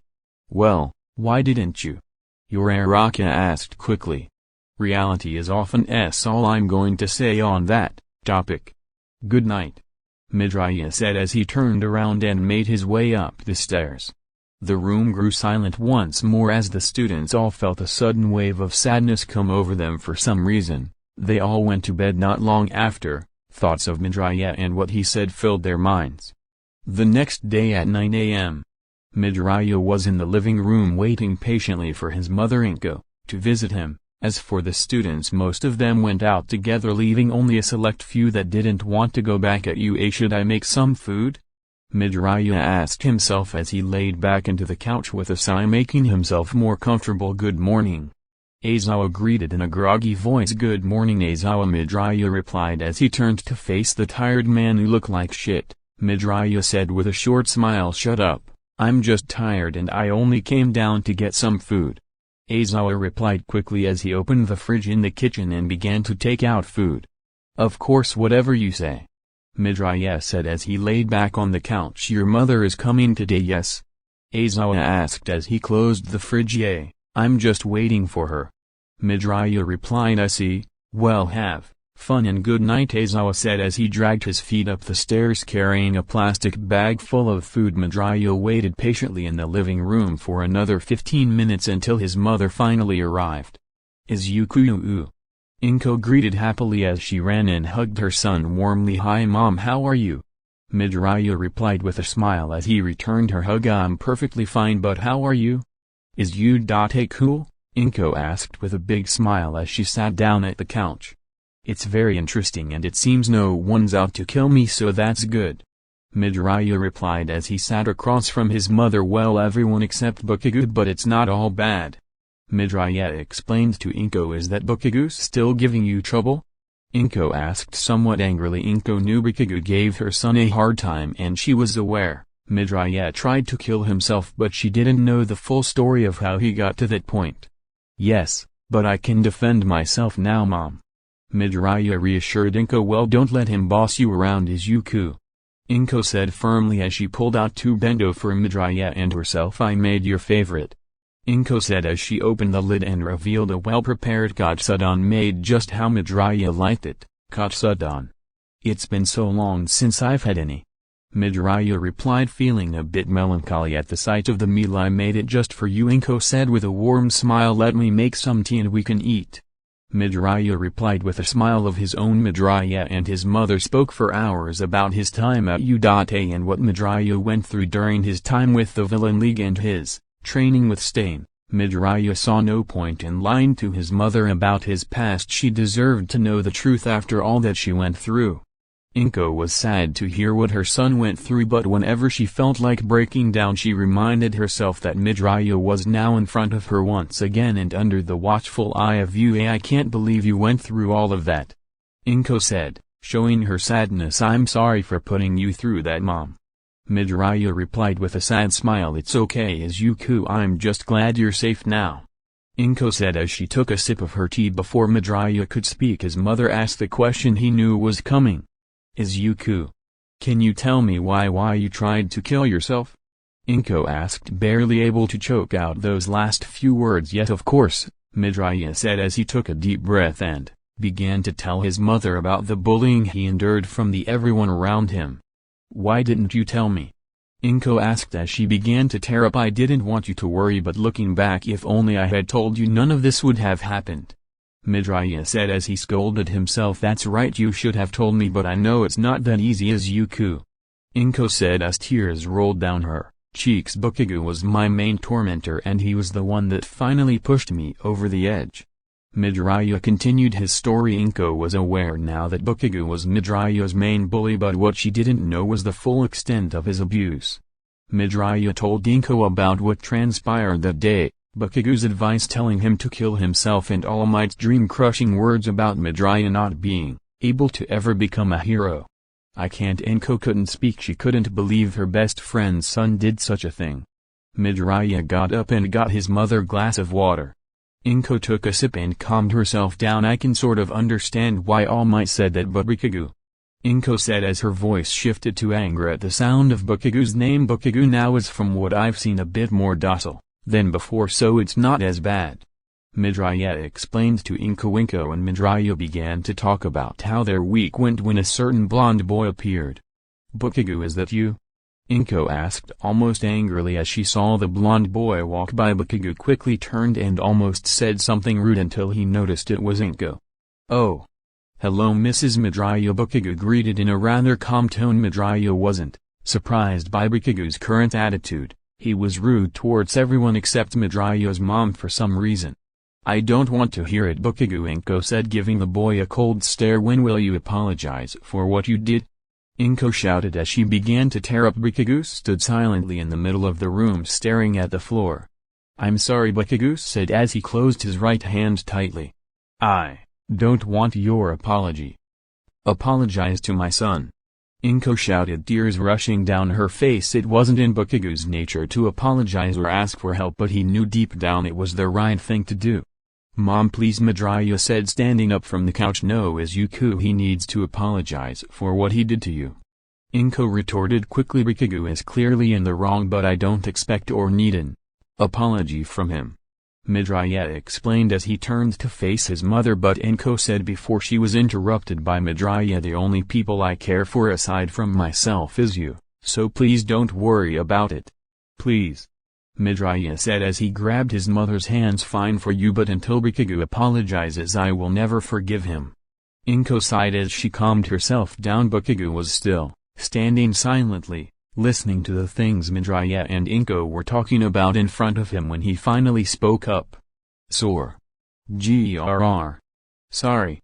Bakugo said and quickly put his hands in his pockets and walked back to his room. Midoriya was genuinely surprised Bakugo would apologize to him, even if it was half-assed, but he did it. Well, it's something, and something is better than nothing, Midoriya said as he watched Bakugo go up the stairs until he was out of sight. I know Bakugo can be a good kid, but as it stands I'm too angry at what he did to you. I just don't want you or him to go down a bad road. Inko said softly as she sat back down on the couch. Midoriya and Inko talked for about an hour more before she left. Okay sweetie, I'll see you soon. Make sure to call me, okay? Inko said as she hugged her son and let him go. I will, Mom. Midoriya replied with a smile. Midoriya watched as his mom was escorted to the exit by Pro Hero Snipe until he could no longer see them both. I better get ready for tomorrow then. Midoriya sighed as he picked up the dishes and moved them to the sink. But first I need to talk to the principal, Midoriya said to himself as he began to make his way to Principal Nezu's office. A few moments later, Midoriya knocked at the principal's door waiting to be allowed in. Come in, Nezu said beyond the door. I'm coming in, Principal Midoriya said as he opened the door and walked into his office. Midoriya. How is your mother? Nezu asked with a smile as he turned to face Midoriya. She's doing well. Midoriya replied, that's good to hear, but I'm sure you didn't just come to my office just for that. What can I help you with? Nezu asked as he straightened out some papers. It was about Bakugo. Midoriya said, did Bakugo cause you trouble? Nezu asked, showing concern. No. Bakugo apologized to me today, so you don't have to worry about that anymore. Midoriya explained to the White Mouse. Ah, that's a relief. I am glad he apologized and asked for forgiveness. Nezu said as he sighed in relief. He didn't ask for forgiveness. He simply apologized, but I'm more than content with that. Plus that's the best I'll probably get out of him, Midoriya replied calmly. I see. I suppose if you are content with his apology it shouldn't be a problem. Nezu said as he let out a stretch. One more thing, Principal, is it possible for me to have a phone? Midoriya asked politely. Of course, Midoriya, but we would have to be able to see what you do on your phone. Is that okay? Nezu explained. That's fine. I only intend to use it to call my mother and keep up with the news. Midoriya replied. I see. Well, I have one procured to you ASAP, Nezu explained with a warm smile. That is all I wanted to say, Principal Midoriya said as he bowed in respect. Very well, Midoriya, have a good rest of your afternoon, Nezu replied as he waved Midoriya goodbye. Likewise, Midoriya said as he stepped out the room. Midoriya was in his room laying in bed. Class 1B, wonder what they can do, Midoriya asked himself as he closed his eyes and drifted off to sleep. The next morning Midoriya was making his way into Class 1B when a purple-haired boy bumped into him by accident. Sorry, the purple-haired boy said apologetically. It's fine. Wait, I remember you, Midoriya said as he took a closer look at the boy. Shinso Hitoshi, and your quirk is brainwashing, Midoriya said as he recalled his notes on the student. How does the villain teacher know me? Shinso said with a low chuckle. I remember anyone who seems interesting, and you're very interesting, Shinso. Your performance at the sports festival was exemplary, Midoriya explained, not taking his eyes off Shinso. Me interesting? That's a good one, plus my festival run was bad. Why don't you go and talk to Endeavor's son? He much more interesting, plus he was born with the ideal quirks, Shinso said, belittling himself. I see you think a quirk with physical power is much more ideal than yours, Midoriya said as he squinted his eyes slightly. Yay, people with an ideal quirk becomes heroes, meanwhile general ed studies and myself are left in the dust, Shinso explained somewhat angrily, and other students bashed me for the use of my quirk in the festival in the end anyway. Shinso continued, switching to a solemn expression. Your quirk is amazing, and the way you used it in the festival was smart and resourceful. Anyone who tells you otherwise is an idiot, Midoriya explained to Shinso. Shinso was about to retort before Midoriya spoke again. And before you say anything else, let me tell you this. Aizawa has quirk erasure, but aside from that he's basically quirkless. Countless hours of training made him into the hero he is today, Midoriya said as he put his hand on Shinso's shoulder. By the way, I beat Todoroki without the quirk, so what does that tell you about ideal quirks? Midoriya said as he made his way to Class 1B. Shinso stood in the hallway thinking about what Midoriya said before quickly snapping out of his haze and going to his class in Class 1B. Good morning, class, Vlad King said as he stood at the front of the class. Good morning, sensei, the class greeted back energetically. Sensei, when are we going to prove ourselves superior to Class 1A? Monoma asked rather loudly. Class 1B was in the eyes of the public considered inferior to Class 1A, and Monoma and some of his fellow classmates couldn't let that stand. However, Monoma's callouts and actions get out of hand from time to time. As much as I would like to show the world our strength, we aren't doing that today, Vlad King said as some students sighed in disappointment. Starting today you will all begin to learn about villains and what they are capable of, and you will continue working on your super moves, Vlad King explained. Is it that villain guy? Some of the students whispered to each other. We don't need any help from that shit villain, sensei, Togaru said, angrily. Togaru was much like Bukage, hot-blooded and always ready to fight. Is that so?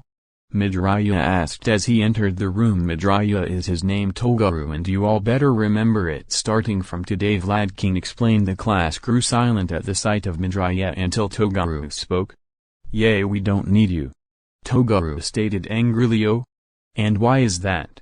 Midoriya asked, looking over to the teen in his seat. We don't need help from some villain, that's all, Togaru growled. Fine, let's take it to the gym gamma, shall we?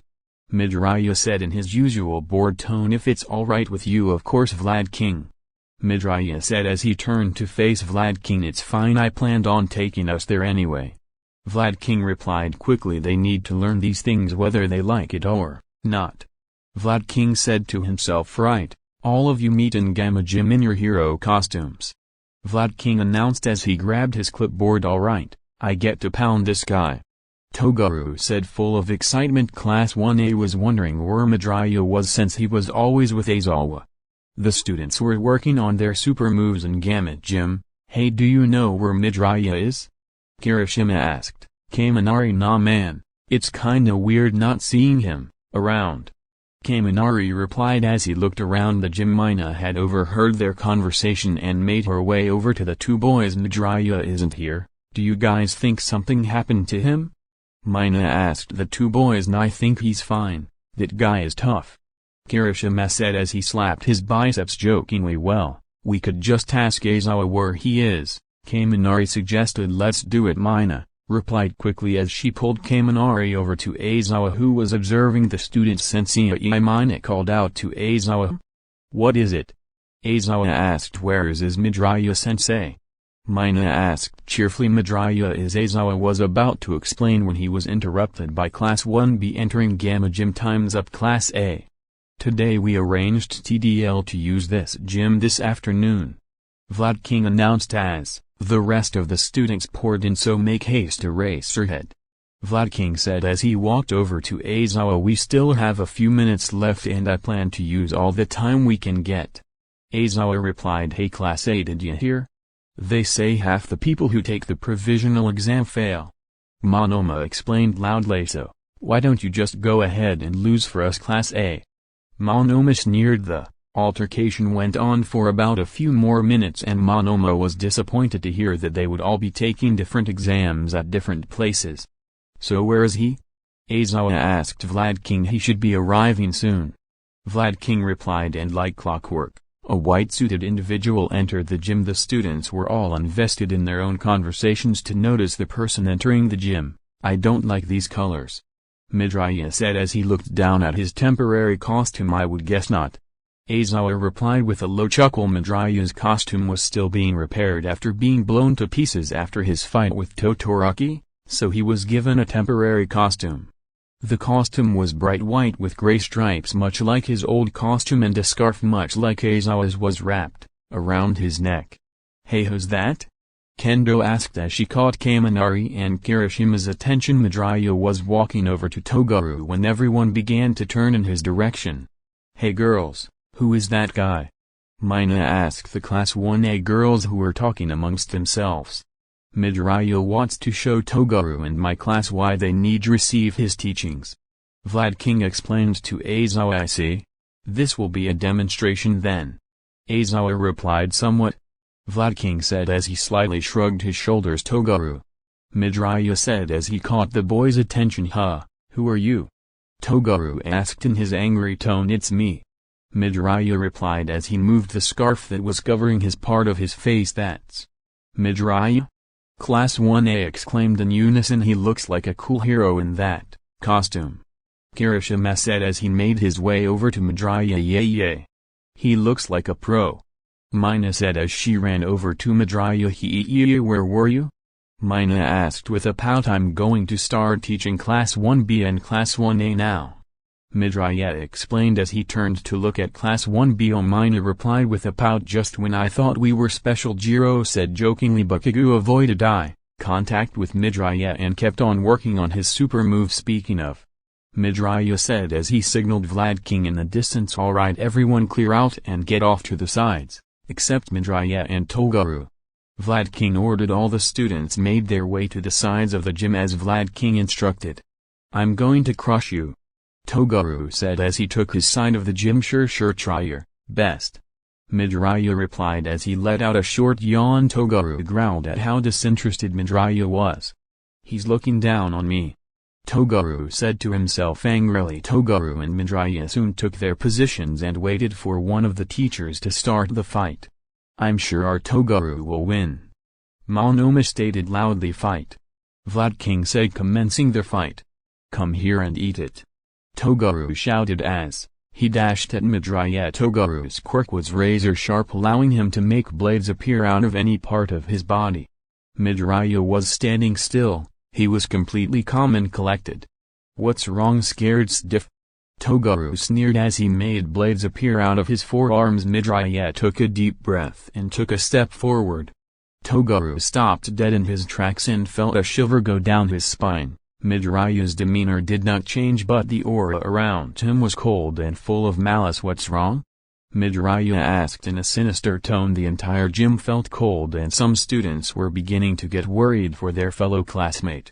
Class 1A was able to maintain their composure but barely, since they had progressed so much since they first met Midoriya. Vlad King was about to step in when Aizawa stopped Vlad King with his arm. "It's fine, he won't kill him." Aizawa reassured Vlad King. What's wrong? Scared stiff? Midoriya asked mockingly with an evil grin. Grrr, no. Toguro shouted as he managed to regain his senses and slowly made his way towards Midoriya. Yes, that's the spirit. Midoriya exclaimed with a wicked smile as he dashed towards Toguro. Toguro swung his blade at Midoriya only for him to miss. The fight was extremely one-sided as Toguro couldn't get so much as a scratch on Midoriya and he was beginning to get tired. Fuck. Toguro exclaimed as Midoriya wrapped him with his scarf binding. I win. Midoriya said as he went back to his usual self. Hopefully this will open your eyes up at the valuable teaching this boy can show you. Vlad King explained loudly, as he walked to the center of the gym. Class 1B was getting their bearings back together. They had never encountered anything like that before. Say seriously? Tokaj managed to choke out as she gulped slowly. I look forward to teaching you. Midoriya said as he walked by Toguro. Toguro didn't say anything back. He lost completely. The rest of the day went by quickly. Midoriya showed Class B why he had to teach them and the invaluable experience they would learn from him. Have a good afternoon, students. Vlad King said as he excused the students. Midoriya was writing something in a journal in the corner of a room when Vlad King caught his attention. Just so you know, I don't trust you as much, the principal. Vlad King said as he shot a cold glare at Midoriya. Yeah, I know. Midoriya replied, not looking up from his journal. Some students were gathering their supplies. Meanwhile, some other students wanted to have a word with Midoriya. A group of students nervously made their way to Midoriya and one of them spoke. Hello Sensei. Itsuka Kendo greeted respectfully. Hello, you're the class representative, correct? Midoriya asked as he looked up from his journal. Yes, I'm Itsuka Kendo and this is Setsuna Tokaj, Ponitsa Natori, Reiko Yanagi, and Manga Fukudashi. Kendo said as she introduced her fellow classmates. Hello. Pony greeted in English. Huh, well, I don't know much, but hello to you too. Midoriya replied looking at the blonde girl. Hello. Tokaj said nervously. Very nice to meet you. Midoriya replied as he took a quick look at her face. Hey, don't be afraid of the way I look. Manga explained with a nervous chuckle. Nice to meet you. Midoriya replied, not fazed by his manga's weird appearance. Hello sir. Reiko greeted in a monotone voice. Nice to meet you. Midoriya said looking up and down at the white-haired girl. It's nice to meet you all.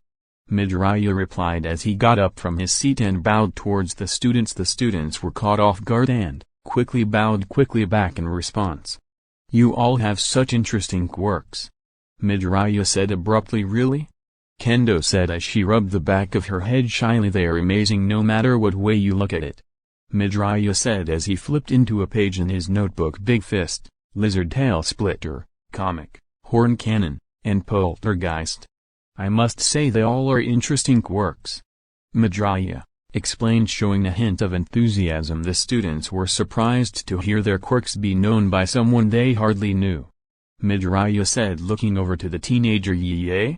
Togake replied quickly. You're afraid of me, aren't you? Midoriya asked, not looking away. Yeah, I'm kinda scared of you after what happened at the gym today, I guess. Tokaj explained nervously. I see. Well, I hope in time that will change, but until then I understand if you are wary of me. Midoriya replied. Tokaj only nodded in confirmation in response, and Midoriya quickly turned his attention to Manga. I have a question. If I were to get a pair of scissors, could I cut into you? Midoriya asked Manga with a puzzled look. Manga replied nervously. I'm just joking. Midoriya said with the best laugh he could muster out. I wasn't joking, but I clearly freaked him out. Midoriya thought to himself as he turned to face Reiko. You are the oddball of the class, aren't you? Midoriya asked looking straight at the teen. I'm not sure what you mean, sir. Reiko replied, showing a hint of confusion. Your emotions don't seem to show and your speech is somewhat confusing. Midoriya explained, plus her posture reminds me of an old-school ghost. Midoriya thought as he looked at Reiko's hands. I show emotion, right friends? Reiko asked her fellow classmates. Manga replied as he tilted his hand side to side. I mean kinda. Tokaj said with a chuckle. Don't worry about it. I just think you are all so unique and it's a nice change of pace to find these things out. Midoriya explained as he looked down at the phone A gave him to check the time. The students including Reiko all blushed slightly at being complimented. I have to go, it was nice meeting you all and I look forward to teaching you all, Midoriya said as he bowed and took his leave. After Midoriya left, the students began to talk amongst themselves as they entered the hallway. He doesn't seem that bad, Kendo said with a smile. I think he tried to make a joke back there, Manga added with a short chuckle. Yeah, after talking to him and how he acted with us he seemed nice, Pony said energetically. He's kinda hot too, Tokaj said in a dirty way. Back to your usual self, Miss? Reiko asked Tokaj. What do you mean? I'm always like this, Tokaj replied bashfully. Back at the dorms, Midoriya was walking back to his room after gathering some school supplies when he ran into Aizawa. How was it with Class 1B? Aizawa asked as he took a sip of his coffee. It was alright, Midoriya replied. I see. Well, keep up the good work, Aizawa said as he turned towards the direction of his room. Hey, Eraserhead, Midoriya called out. Yay? Aizawa replied quickly. What are your thoughts on Shinso Hitoshi? Midoriya asked the tired man. Nothing really. Why? Aizawa asked, raising an eyebrow. I recall you bashed the practical exam at the sports festival because you thought it was unreasonable and you knew Shinso couldn't pass the exam since his quirk does not allow him to brainwash the robots, Midoriya explained as he straightened out the papers in his hand. Yes, and I stand by it. The hero exam is irrational and doesn't test all the applicants' abilities, Aizawa replied, getting a bit angry that the test won't be changed. I believe Shinso could become a great hero. I mean, he reached the finals at the sports festival. With some proper training I think he can make it into the hero course, Midoriya said with a short yawn. Possibly, but I don't think they will let you train Shinso, Aizawa replied bluntly. Who said I was going to train him? Anyway, have good night, Aizawa, Midoriya said with a short chuckle. Good night, Midoriya, Aizawa replied as he turned and went back to his room. Training Shinso, huh? Aizawa said to himself as he walked down the hallway. Midoriya was going back to his room when he noticed that Momo and Todoroki were waiting in front of his room. Is there something I can help you two with? Midoriya asked the two students. Well, we both wanted to talk to you about different things, Momo explained with a smile. Yeah, so whenever you have time can you contact us? Todoroki added as he pulled out his cell phone. If it's okay with you, Midoriya, Momo said as she pulled out a cell phone of her own. You're both in luck as A was kind enough to provide me with one, Midoriya explained as he pulled out a phone with the school's symbol on the back. Midoriya exchanged numbers with the two students before heading into his room. Thank you and good night, Momo and Todoroki said as they both bowed and went back to their rooms. Everyone in this school is full of surprises. I'm too tired to think about it though, Midoriya sighed as he fell back onto his bed. I wonder what Stain is doing, Midoriya thought as he drifted off to sleep. At Tartarus prison. So you've chosen your successor, All Might. In time we will see who is going to stand on top. All for One whispered to himself with a wicked smile. Chapter 14. Stain was standing over his latest victim.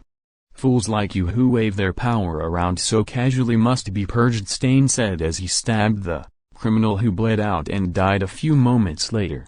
Stain took a deep breath and spoke. What do you want, Shigaraki? Stain asked calmly as he looked up to see Kurogiri and Shigaraki standing at the top of the building. Don't be so cold, hero killer. I mean, don't we have some history? Shigaraki replied in a sinister voice along with a chuckle. Heard about your boss and Deku. Without those two, your little league is going to fall into ruin. Stain sneered. Shigaraki twitched a bit at what Stain said but quickly regained what little composure he had. Yay, it sucks Sensei is in jail, but I've learned so much from the last time we spoke. Shigaraki explained with a wicked smile. I don't care, just tell me what you want. Stain replied coldly. I need you to do some investigating for me, Shigaraki said bluntly. Oh yay? And what makes you think I'll do that? Stain replied with a sneer. Of course we will make it worth your while, hero killer. Kurogiri added looking down at Stain. I need money and some blood. Stain replied quickly. Whatever, we have tons of money anyway. Shigaraki scoffed. What do you need the blood for, however, hero killer?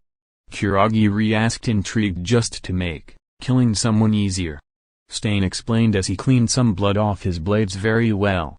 Kurogiri said calmly. So what's the job? Stain asked. Have you heard the name Overhaul? Shigaraki asked Stain. Only a little. From what I've heard, he's a washed-up yakuza with a godlike quirk. Stain replied. Well, my master spoke of him once before and one of my league members keeps talking about him, too, and I wanted to know a little more before meeting him. Shigaraki explained. Fine, meet here in 2 days at 12 a.m. and I'll have your info, but if you're late by even a second, consider the deal over. Stain replied as he disappeared into the night. God, I hate him, Shigaraki said under his breath before teleporting away with Kurogiri back at UA. The students would all be taking the provisional license exam the next day. Everyone except Bakugo was in the living room, anxious for tomorrow. I'm so nervous. Kaminari exclaimed. I think we will all do great tomorrow. Tenya announced to the students. I am confident in my abilities now. Momo added happily. Midoriya appeared out of nowhere with a stack of papers and notes. Ah shit. Midoriya said with no emotion as he dropped a few papers. Araka was about to stand up and help, but Todoroki surprisingly got up first. Midoriya, let me help. Todoroki said as he picked up the pieces of paper off the floor. Thank you, Todoroki. Midoriya replied as he set his stack of papers on a nearby table. Since when were you so nice, Todoroki? Mineta asked, pointing at the teen. I'm not sure myself, but Midoriya has helped me a lot these past few days. Todoroki replied with a warm smile. Yes, he's helped me a great deal as well. Momo added with a smile of her own. No fair, I want some help too.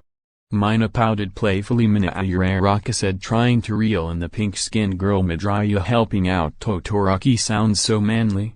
Kirishima and Sero said in unison. I didn't know you were capable of kindness, Midoriya.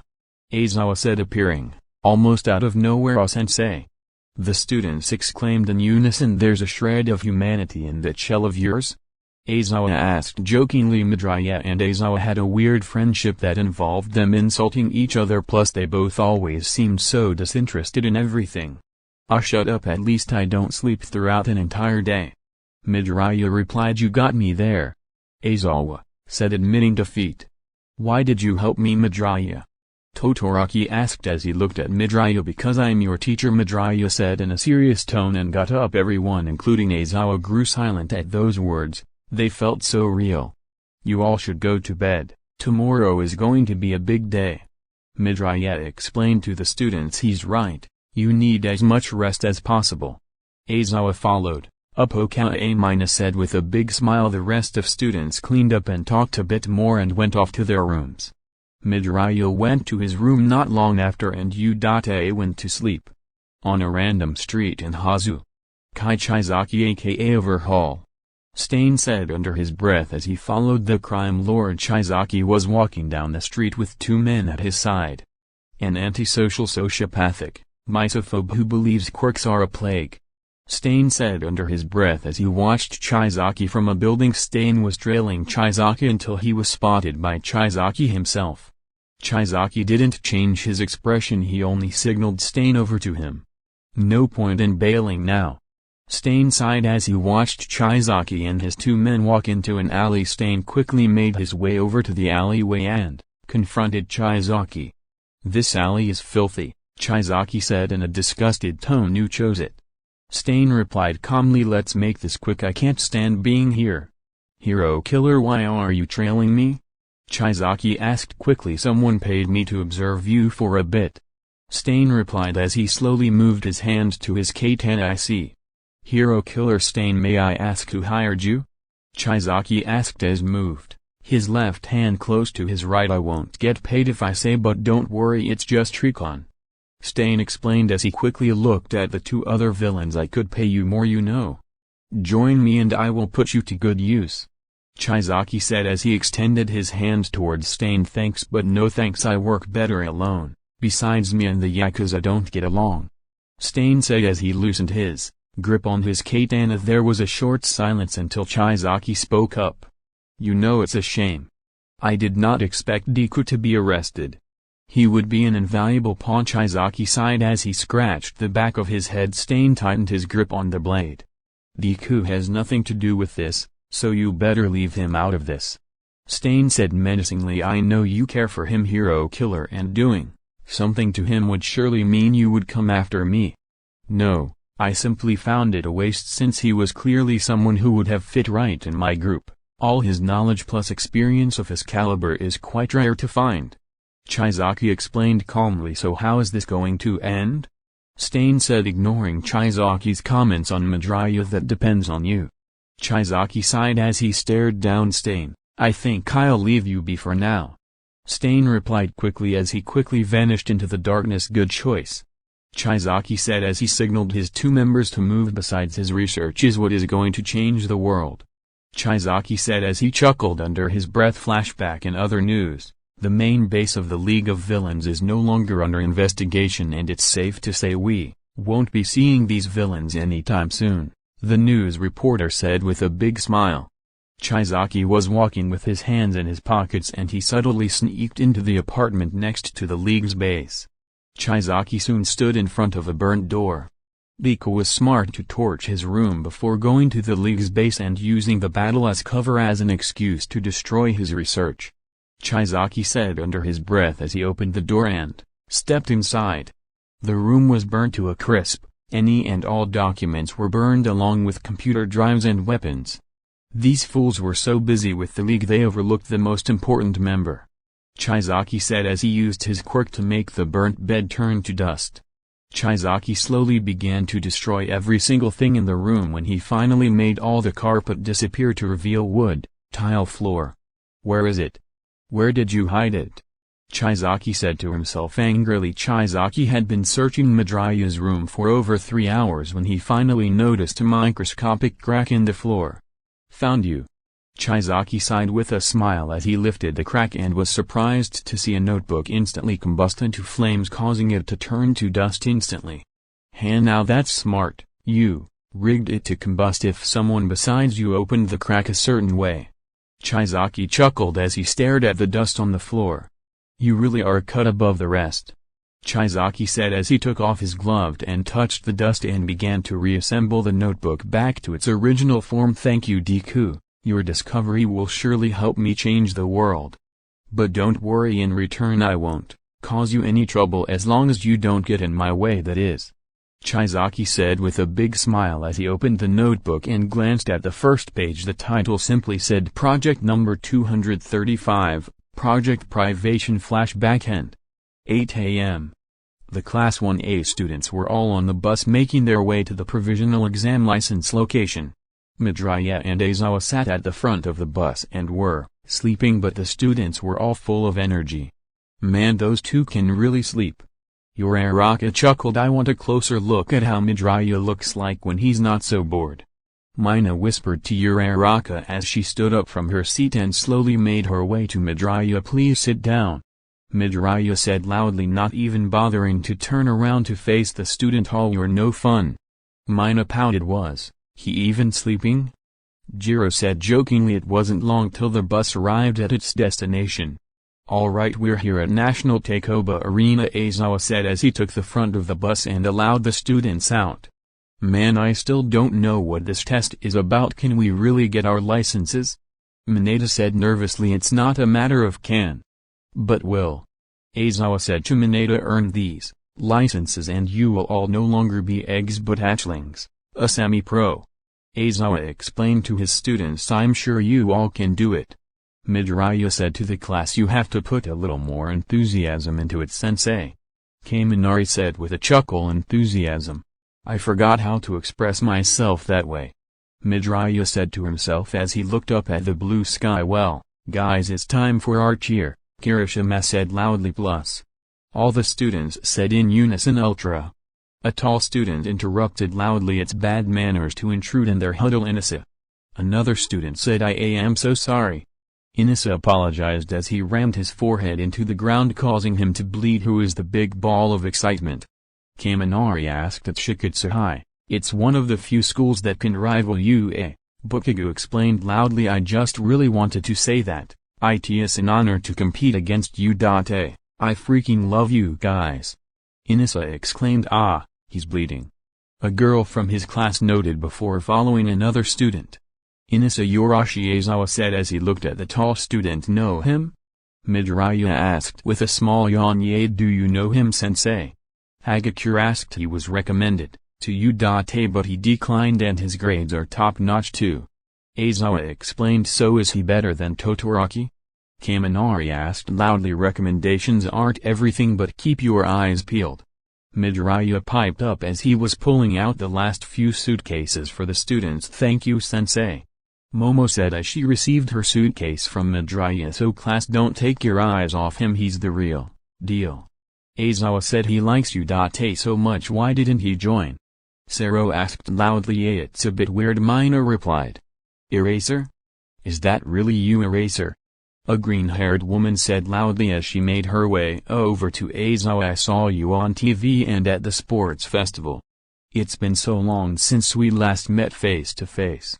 The green-haired woman said. Let's get married. The green-haired woman said gleefully. No thanks. Aizawa replied quickly. Ah.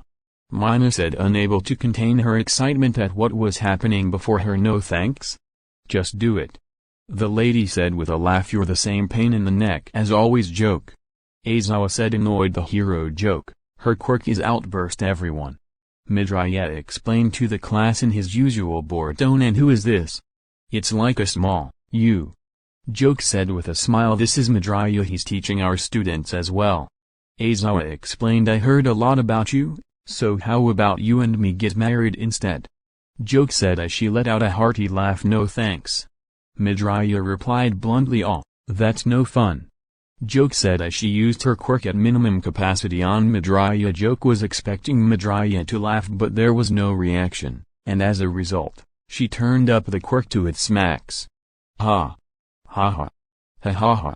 Midoriya laughed, breaking the silence. Everyone including Bakugo turned to see where that adorable laugh was coming from. Is that Midoriya?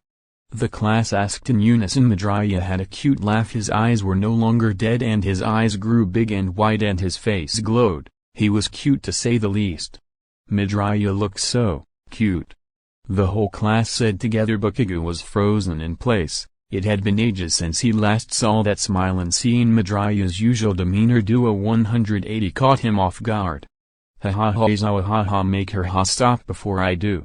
Midoriya said in between his laughter. Okay, Joke, that's enough. Aizawa said as he erased her quirk. The class was in shock. Don't you ever do that again, Midoriya said, angrily as he faced Joke. Midoriya. Aizawa said, placing his hand on Midoriya's shoulder. I'm sorry, Midoriya. Joke said apologetically. Don't let it happen again. Midoriya said as he walked away. So Aizawa, looks like we're getting married since my husband and I are not on the greatest terms now. Joke said, trying to lighten the mood. Some of the students were off talking amongst themselves, and others with the Aizawa and Miss Joke, but Midoriya was off by himself in the back.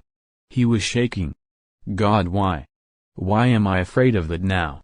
Midoriya said as he punched the concrete wall, causing it to crumble. Hey, you okay? Mina asked, appearing out of nowhere. Shit. I can't let her worry about me, it will hinder her ability on the test. Midoriya said to himself as he turned to face the worried girl. Ah, it's nothing, just had a rough night. Midoriya said, regaining his composure. Don't worry about me, go back with your friends. Midoriya said as he forced a weak smile. You know, I think your laugh is cute, you should smile more often. Mina said with a big smile. If only I could, Midoriya said under his breath, and walked back to where Aizawa was. So your school is here too? Aizawa asked Joke. It's always fun to mess with you, Eraser. Guys, come on over and meet you. A Joke called out to a group of students in the distance. Whoa. It's really you. A dark-haired boy said with a smile. It really is them, they look just like they do on TV. A girl added, this is class 2-2 of Ketsubutsu Academy. Say hello to my students. Joke said, I'm Shindo. Menu. A has had it rough, huh? Shindo said as he grabbed Midoriya's hands. That's the best facade you can muster? Midoriya said as he pulled his hands away. Shindo did not react but was surprised internally. Someone figured out his true intentions so quickly. Shindo went on to greet the rest of the students until he reached Bakagu. "And you Bakagu, you have the strongest will of all. I'm so glad we get to face guys of your caliber today. We're going to do our best," Shindo said as he extended a hand towards Bakagu. "Cut the crap. Your lips can flap all they want but your face says otherwise," Bakagu said as he slapped Shindo's handshake away. "Bakagu, come on dude," Kirishima interjected quickly. "At least we can agree on that." Midoriya said. "Shut up," Bakagu replied quickly. Some of the students were surprised. Bakagu and Midoriya had an agreement, even if it was over something trivial. "Alright, all of you stop mingling and go get changed," Aizawa announced to the students. "Man, all these schools is a good reminder," Jiro said nervously. "I forget we're kinda celebrities." Kaminari added. "Did you not tell them, Eraser?" Joke asked, looking over to Aizawa a few minutes later. Aizawa, Joke, and Midoriya were all sitting together when the box opened and revealed all the students. "Eraser, your fly is down," Joke said jokingly, barely able to contain her laughter. "Why am I surrounded by obnoxious fools?" Aizawa thought to himself with his arms crossed. "Right?" Midoriya thought as he glanced at Aizawa, almost knowing what he was thinking anyway. "You've got 19 students. Did you fail one?" Joke asked Aizawa. "No, there was a vacant seat this year." Aizawa explained. "That's rare for you, and you must be fond of this class then," Joke said with a smile. "Not really," Aizawa replied, hiding his true intentions. "And what about Midoriya? Couldn't you guys just stick him in the class?" Joke asked, looking over to Midoriya, who was one seat away from Aizawa. Well, Aizawa was about to explain when Midoriya spoke. "I have no interest in becoming a hero. I'm just doing jail time with you." Midoriya explained, not taking his eyes off the mass of students down below. "Oh, so that's how it is," Joke replied with a surprised and concerned look on her face. "Midoriya was chosen to teach our class about villains and the world they will soon be a part of," Aizawa explained to Joke. "Besides, he can be nice at times." Aizawa said. "Doesn't seem like it." Joke thought in her head the format might be different, but there is one thing that's tradition. Joke explained to Aizawa and Midoriya. "If you like this class so much, you should have told them that the start of the exam always starts with the U.A crush," Joke said to Aizawa. "The U.A crush, right? It's not like I didn't tell them for any particular reason," Aizawa replied, looking over to Joke. "It's a hero's job to turn the tables in a pinch. Once they go pro, it's a simple fact that their quirks will be known to the whole world," Aizawa explained to Joke. "To put it simply, Joke, this class is simply ahead of everyone," Midoriya said bluntly. "If they can't overcome this part of the exam, they aren't worthy of becoming heroes and should be dropped," Midoriya explained coldly. "I agree," Aizawa replied. Joke was in awe how cold-hearted these two were, especially Midoriya. The students were all in a brawl. A good amount of the Class 1A students were together and Tenyo was leading the group. Meanwhile, some others went off on their own. "You both sure talk like you're above it all. Kids hoping to be heroes are a dime a dozen, and how far their determination will take them has nothing to do with how famous they are. Pretending you're the stars of the show and looking down on others is a good way to get your just desserts," Joke said with an annoyed face. The battle raged on for a good while and Inasa took out over 100 students with his wind quirk when Aizawa spoke. After watching Class 1A for a while, something is obvious after some time. Two people are now always standing at the center of the storm and the class revolves around them in a certain way, even if they don't realize it themselves, and to be frank, they both hate each other. Plus one isn't even taking the test, but at one point this pair has infected the class with their passion and fervor. And one of them is sure to be in thick of things. So no, I'm not worried, Joke. In fact, I expect big things from them. Aizawa explained to Joke. Geez, if you love them so much, just marry them. Gross. Joke said as she chewed on some gum. And wait. What do you mean one of them isn't even taking the test? Joke asked with a puzzled look. Their very presence raises the bar for the entire class. Aizawa said to Joke, signaling over to Midoriya, the villain kid. Joke exclaimed, I can hear you too, you know. Midoriya said, turning to face them both. Thought you were sleeping. This must be pretty boring to you after all. Aizawa said, it's boring since I know they are going to pass this part with ease. These other classes are, no offense, pretty weak. Midoriya said with a yawn. Joke couldn't help but feel a bit angry at that statement. Aizawa also wasn't fond of looking down on anyone, so he got a bit annoyed until Midoriya spoke again. But I know for certain our two best students are going to fail the exam. Midoriya said as stood up from his chair and stretched. Huh? Aizawa and Joke said in unison. If the exam goes how I think it will, Bukage and Todoroki will fail this exam without a doubt. Midoriya explained coldly, and no, I'm not looking down on these classes, but if we consider experience a factor, class 1A is a cut above the rest. Plus it's not like I go easy on them when I beat them down. Midoriya said facing Aizawa and Joke. Yeah, you're pretty brutal for a guy without a quirk. The worst part is you're missing more than half your equipment and they still get beaten. Aizawa sighed. Really? He's quirkless and you can beat all of class 1A? Joke said with a surprised look. Speaking of fighting, Midoriya said as a small grin grew on his face, when are we going to fight Eraserhead? I never got the chance when I was with the league, but if I'm being honest, I always wanted to fight you. Midoriya said with a creepy grin. He was in the league? Joke thought as her jaw dropped at the fact U.A would let Midoriya teach their kids. There you go again with that weird smile of yours. Always looking for a good fight, aren't you, Midoriya? Aizawa replied with a sigh. Bad habit. Well, good night, I want to sleep for a bit. Wake me when something interesting happens, Midoriya said as he put a book he was reading over his face. After some time the sound of quirks and shouting finally stopped and the announcer ended the first phase of the test. Boom! Loud explosions began to fill the entire stadium and all the students plus some teachers jumped at the sound. Your main objective is to rescue. The test examiner explained with no enthusiasm. Seems like it's going to end the way I think it is, Midoriya said as he took the book off his face. Aizawa didn't say a word and simply sat back and watched his students try their best. The rescue portion went on for a while until another explosion could be heard. Finally, something interesting, Midoriya thought as he sat up quickly and looked at Gang Orca bust through a wall with his pretend minions, a scenario that would even give pros trouble. All this for a provisional license, Aizawa said to Joke and Midoriya. Aizawa and Joke had their eyes glued to their students when they heard Midoriya muttering in the background. Hey, is he alright? He's not going to blow up, is he?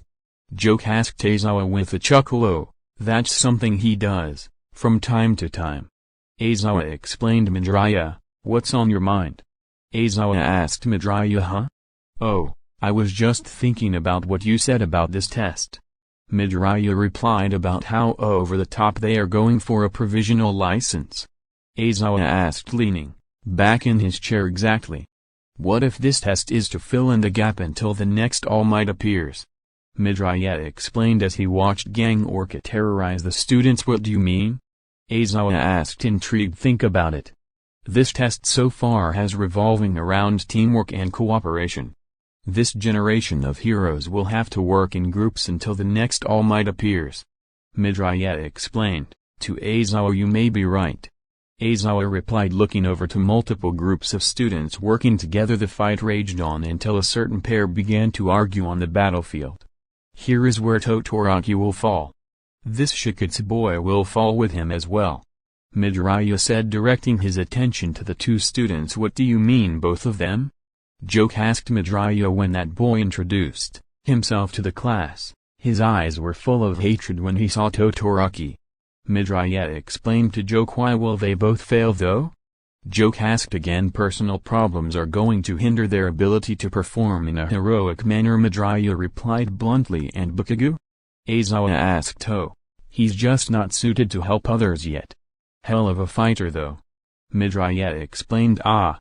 Joke and Aizawa deadpanned. The fight raged on for a bit until a fire tornado began to form around Gang Orca. That's some teamwork, Midoriya said as he fixed his eyes on Todoroki and Inosuke. Maybe this will make up for their mistakes, Joke suggested. Don't be naive, Joke. It's good they recognize their mistakes, but they have already failed. Aizawa sighed. I agree. I mean, one of your students would be dead if it wasn't for one of Gang Orca's helpers to have accidentally pushed him out of the way, Midoriya explained to Joke. Aizawa, and Midoriya didn't say much after that and just watched the rest of the exam in silence.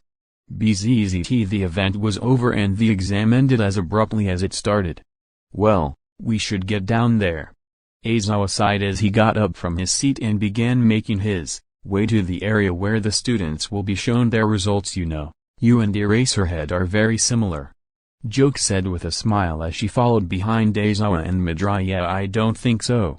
Midoriya said bluntly. He's the way he is for a different reason.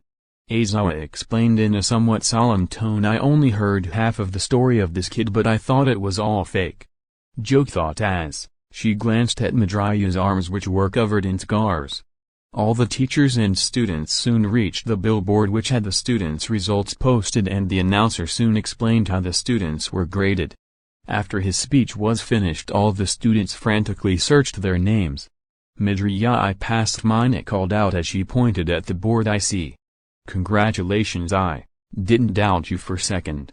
Midoriya said, unable to change his expression to that of happiness always so formal. Mina pouted as her cheeks blushed slightly. I passed too. The rest of the students of Class 1A shouted together, congratulations everyone. Midoriya said as he looked over to see Todoroki with a disappointed look on his face. The students all began to talk amongst themselves and Midoriya made his way over to Todoroki. Hey! Todoroki greeted. Failed, huh? Midoriya replied, yay. Todoroki sighed as he tightly closed his right hand. You know what you did wrong, right? Midoriya said as he stared at the board full of names. Todoroki simply nodded and looked at his left hand. You need to learn how to let go of your father's grip on your left side, Todoroki. Until then you will always be behind others. Midoriya explained as he placed his hand on the teen's shoulder and walked over to Aizawa. I'll try harder. Todoroki said as his face was now filled with determination. Eraser, so I was thinking we could do some joint training sometime, Joke suggested to Aizawa. Sure, sounds good. Aizawa replied. Midoriya, it was nice to meet you. Even if you're as cold as a bag of ice, Joke said with a huge smile. Nice to meet you, as well. Midoriya replied as he bowed in respect. So weird, haha. Joke said with a giggle as she left. Now where's the Shiketsu girl, or should I say Toga Himiko? Midoriya thought as he quickly looked for the student in the Shiketsu crowd. Midoriya slowly made his way over to Shiketsu and ran into the long-haired student.